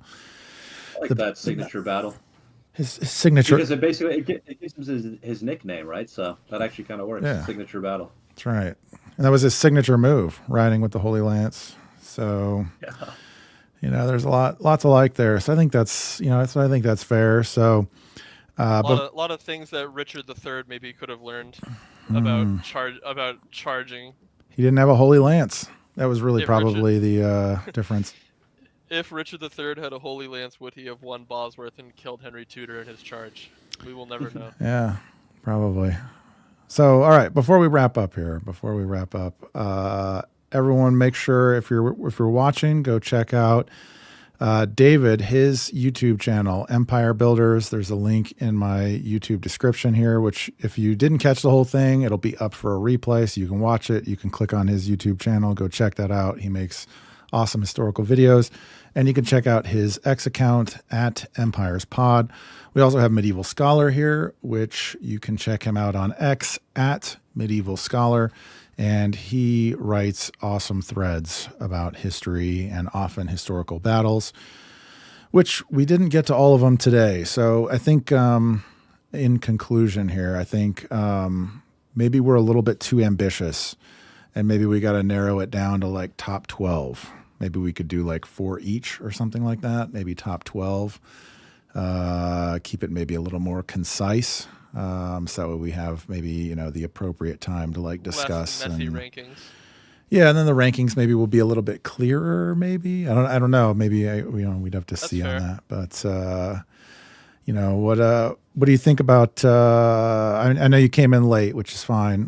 Do you have any thoughts, Medieval Scholar, on the rankings as they are right now? I have, from what I'm seeing, no, I don't have any. I don't have any gripes or anything like that. Oh, so Agincourt is a D. All right. Well, that's good to know. We ranked it appropriately without you. All right, David, do you have any thoughts? Any final thoughts? Any thoughts on the rankings here? Anything that was too high? Anything that's too low? I'm happy with it. I think this is a minor one, but maybe Manzikert, I feel like actually should be a little bit higher up. I feel like it should be like one higher, but all in all, I think this is a good list. Actually, I think we should bump Agincourt up to S++ tier. All right, calm down. Calm down. I think it's the greatest. I think it's the greatest military victory in human history. It's the result of honor, courage, chivalry, and French hubris. Actually, hold on. Here's a genuine question. Which do you think is more important, Crecy or Agincourt? Crecy. Yeah, I would agree with that. I'm a Henry V. I had a tweet about this the other day when I was talking about Agincourt or Poitiers. I'm a Henry V truther, but it's Poitiers. Agincourt in a vacuum, in a bubble, is an incredible battle. But when you look at the after effects of Agincourt, it doesn't really do anything. Like, because Henry V ends up dying anyways. He doesn't get to take the French throne. It's a great battle. It's a great victory, but since he dies, pooping himself to death, it just means nothing. If he had ascended the French throne, it would have meant way more. But in hindsight, looking back at it, because he died early from illness and he was unable to take the throne of France from Charles, it just doesn't mean as much. Crecy and Poitiers had way more impact on not just the current sphere, but also what would come after, decades, years after, decades after, etc. And surely, like, King Hal's band of brothers is thinking about the guys at Crecy, right? Like, if they did it, exactly. maybe we can do it too, right? Yeah. Like I said, like if we're just looking at nothing else aside from just the battle, Agincourt is amazing. It's a great example of tactics and using the one of the coolest things is using the environment to your advantage. You know, being aware of the rain and the freshly tilled field, you know, the freshly plowed fields and the muddy quagmire that the fields at Agincourt would become, and knowing that, oh well, let's just fight the heavily armored French mounted knights in the mud. They're just gonna slip. They're gonna fall. It's gonna be impossible for them to fight. Yeah. And they use it to their advantage, and sure enough, the French fall for it. They charge into the English, and they just get absolutely pelted by the longbow. And then I think one of the coolest things that doesn't get mentioned enough about Agincourt is that when the archers ran out of arrows, that they just picked up their melee weapons and they charged into the battle themselves. And because they have such light armor, they were able to maneuver around the mud and the bodies and everything like that really swiftly and easily. So the archers were just, I mean, it's not an unpopular opinion at all. The archers were the absolute MVP of Agincourt. The pièce de résistance. Yeah. So, Mike, I mean, 4 hours later, we got to give the people what they want, right? Agincourt higher, finally. So, okay. From D tier. If we're looking at it from just in a vacuum, and we're not looking at what would come afterwards, and we're looking at it from just a battle, because we're rating battles, Agincourt's S tier. Yeah. Agreed. So that's why I'm going to put it S tier for that reason. As the geopolitical correspondent, I guess I'd bump it down to A, but Mike, it's up to you. What do you think? Mike, you betrayed me with Henry with the King's rating. Let's not do this again. I defended Richard 20-30 minutes ago. You defended Jaffa too. I defended Jaffa and I defended Richard. All right, there you go. Actually, wait, hold on. Okay, there you go. See Philip II. This is what happens when you defend your allies. One of the things that I was thinking about, sort of through this discussion and even preparing for the stream, like researching all these battles and things, is how there's a really interesting sort of horseshoe theory of chivalry, where obviously, if you have, no bravery and so forth, then obviously you will be terrible. But there's also like something on the further end of that where like, if you're so brave that you just don't even care that you just ride into the enemy and get skewered or killed, or, like you just don't even care at all about tactics or strategy. You're just like, I'm going to kill this guy and I'm just going to, Agincourt is the example, like Henry de Crecy. Bohun with, Yeah, Henry de Bohun exactly. with fucking... Well, and the interesting thing, right? So, so it also played out the same way with Vladislav at Varna after, they had basically won the day, and then he made that charge at the end. And then also, we didn't get into it, but a similar thing happens at the Battle of Nicopolis. Very similar. That one to me is a little bit different, but Poitiers is another one where, the French just get so aggressive and excited and just figure that they have them beat rather than being tactical or strategic at all. Hubris is... You're getting into something deep now. Like, it brings to mind that Seneca quote that, actually, I pulled it up. Certainly the great spirit and the desperate strive equally.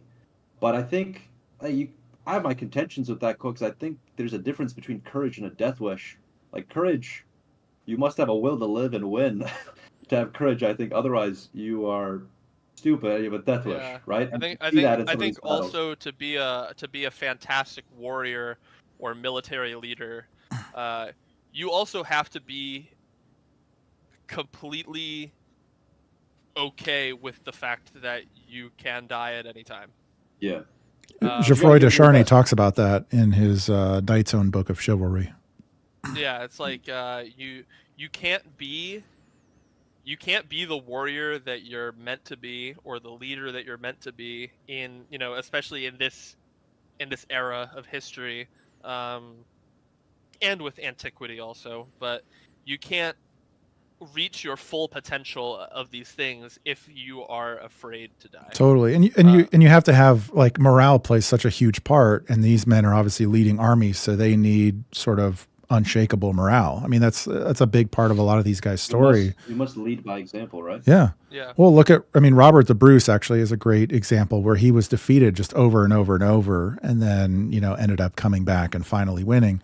And so there's a certain amount of that where. Back. Well, but I mean, for these guys, it's like it's never over. That's the thing. There is no "it's so over." They're just always back, and that's sort of it's just interesting to consider because that's another thing.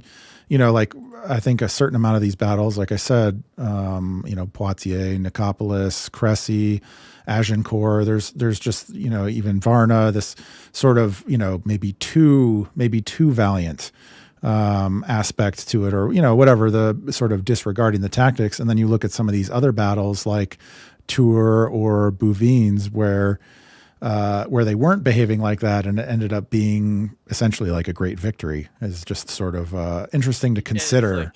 Like that, it's like an all in moderation kind of thing, where it's like there's nothing wrong with being like exceptionally chivalrous and honorable and all these things, and very not self-centered, but very obsessive over your image, while also moderating it and knowing when to really like rein it in, so you don't basically look like a suicidal maniac when you're. It's like the French versus the English. Like, I'm just thinking that hearing you guys talk.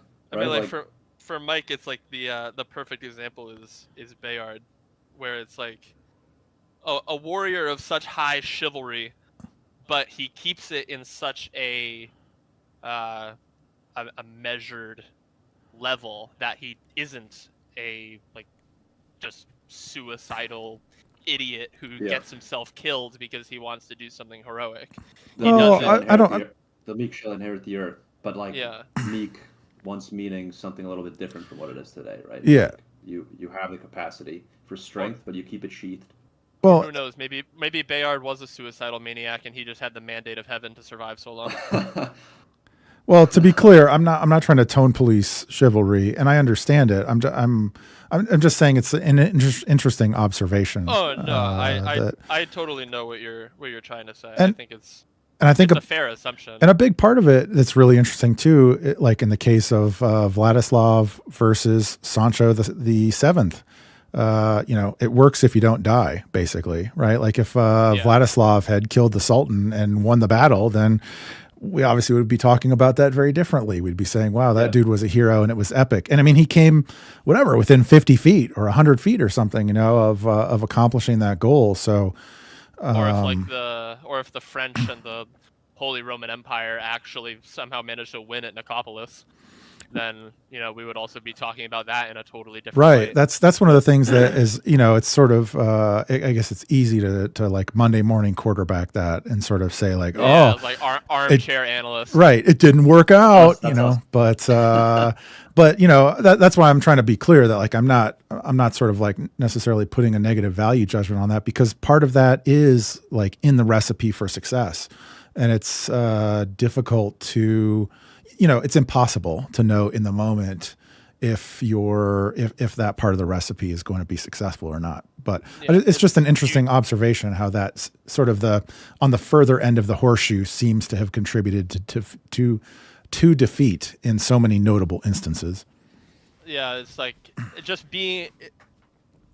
I think the perfect word is just hubris. Like you're very overconfident. You just look down on your enemy so much that you're just like, okay, this is going to be an absolute effortless win, and there's no reason for us to even like care. Let's just be as egotistical as possible. That's why the French lost so pitifully at Agincourt. That's why God love them. That's why the Teutonic Knights got trounced at Grunwald. Is because of hubris. It's a fine line. Yeah, you have to. If you go too far in one direction, then you get negative effects, and that's what happens for me with both those examples. Is they look at, like for the Teutonic Knights, they look at the Lithuanians and Poles and all their allies as like, these. They're weak. They're pathetic. They're heretical. We're gonna crush them. We're gonna convert them. Blah blah blah blah. We're gonna subjugate them. They're gonna be under our thumb, and then they just get pile drive. They just get socked. But I mean, it worked fine, right? Like that aristocratic sense of chivalry and honor, and okay, I'm just the best, right? Ego. Yeah. Like it worked from the Bronze Age to the Middle Ages. But then I think what changed the game was just technology. Like the longbow is a good example of this, and then obviously gunpowder, and the rest is modernity. Like that changed the game. It's it's when reading about medieval history, there really is, to me at least, there is no group of people that had more of a chivalric, pompous look down upon the attitude more than the mounted French knights. Yes. They really did just kind of, in many situations, just really look at everyone else as kind of like ants under their boots, and that's how they viewed the English in Agincourt, and they're like, we're just gonna absolutely crush them. They partied the night before, they're having nice meals and drinking, and they're having fun because they're like, oh dude, tomorrow we're gonna destroy the English. There's no reason to care. Let's just have fun. And then they go into battle the next day and they lose a good portion of their nobility.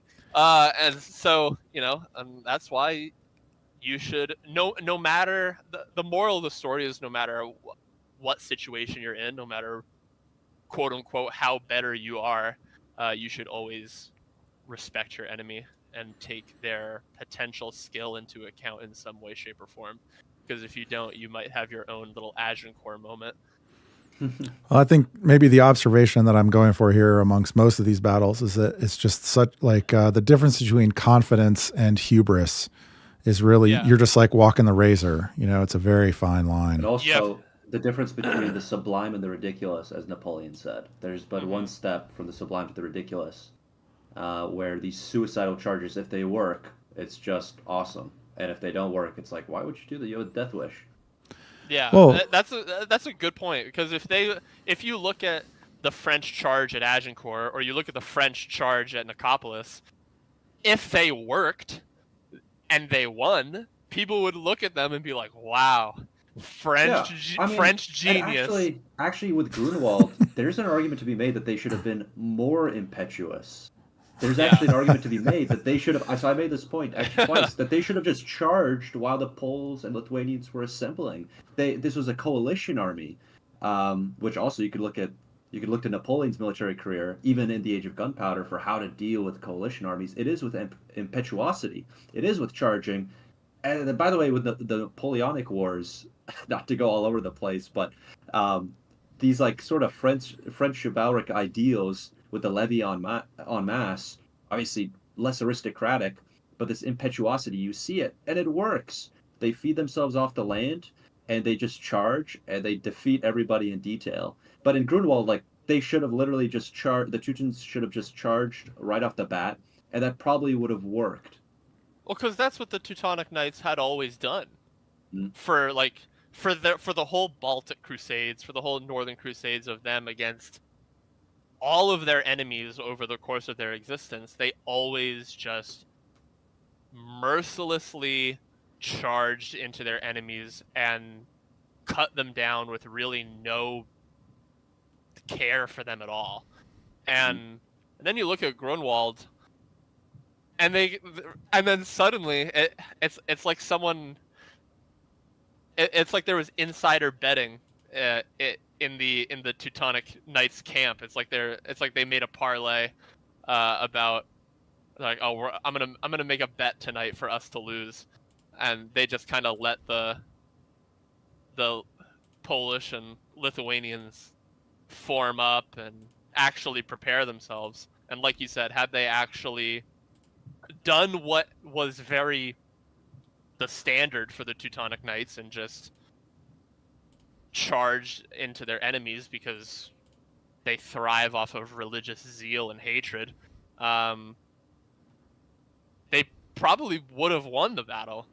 They could have, but they were outnumbered still, so that's a little bit of an intimidating thing to do. But anyways, like leaving Grunwald aside, the same thing plays out with the Hussite Wars. So it's not just the French, right? It's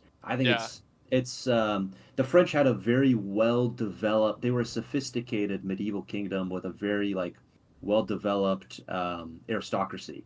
Yeah, that's why they won the 100 Years' Wars, because they're the goats. But with the Germans learned this lesson, their own aristocratic sense of chivalry, among the knights, the nobles. They were also humbled by, farmers, Czech farmers in their wagon forts with scythes and flails and crossbows and some very primitive firearms. Very, very. I'm blanking on the word, but very I guess in comparison to the Knights of the Holy Roman Empire, just very primitive weapons. Yeah, definitely literally like farmers' weapons at first, and then gradually the Czech nobility actually join in on the farmer side. But yeah, I think that's a story for another time. Like my takeaway would be from this discussion would be like the technology completely changed the game, right? Which maybe is trite, but it's true. Yep. All right. Well, thanks for joining me, fellas. It's been a pleasure. We'll definitely have another one maybe in about, maybe about a month, maybe middle of January, we'll do the next one. And thank you everyone for watching. Appreciate all of your comments in the chat. Appreciate, all of your support. Again, you can check David out, Empire Builders on YouTube and at Empires Pod on X, and you can catch the Medieval Scholar at Medieval Scholar. Thank you for watching. It's been a pleasure. Have a good evening, fellas.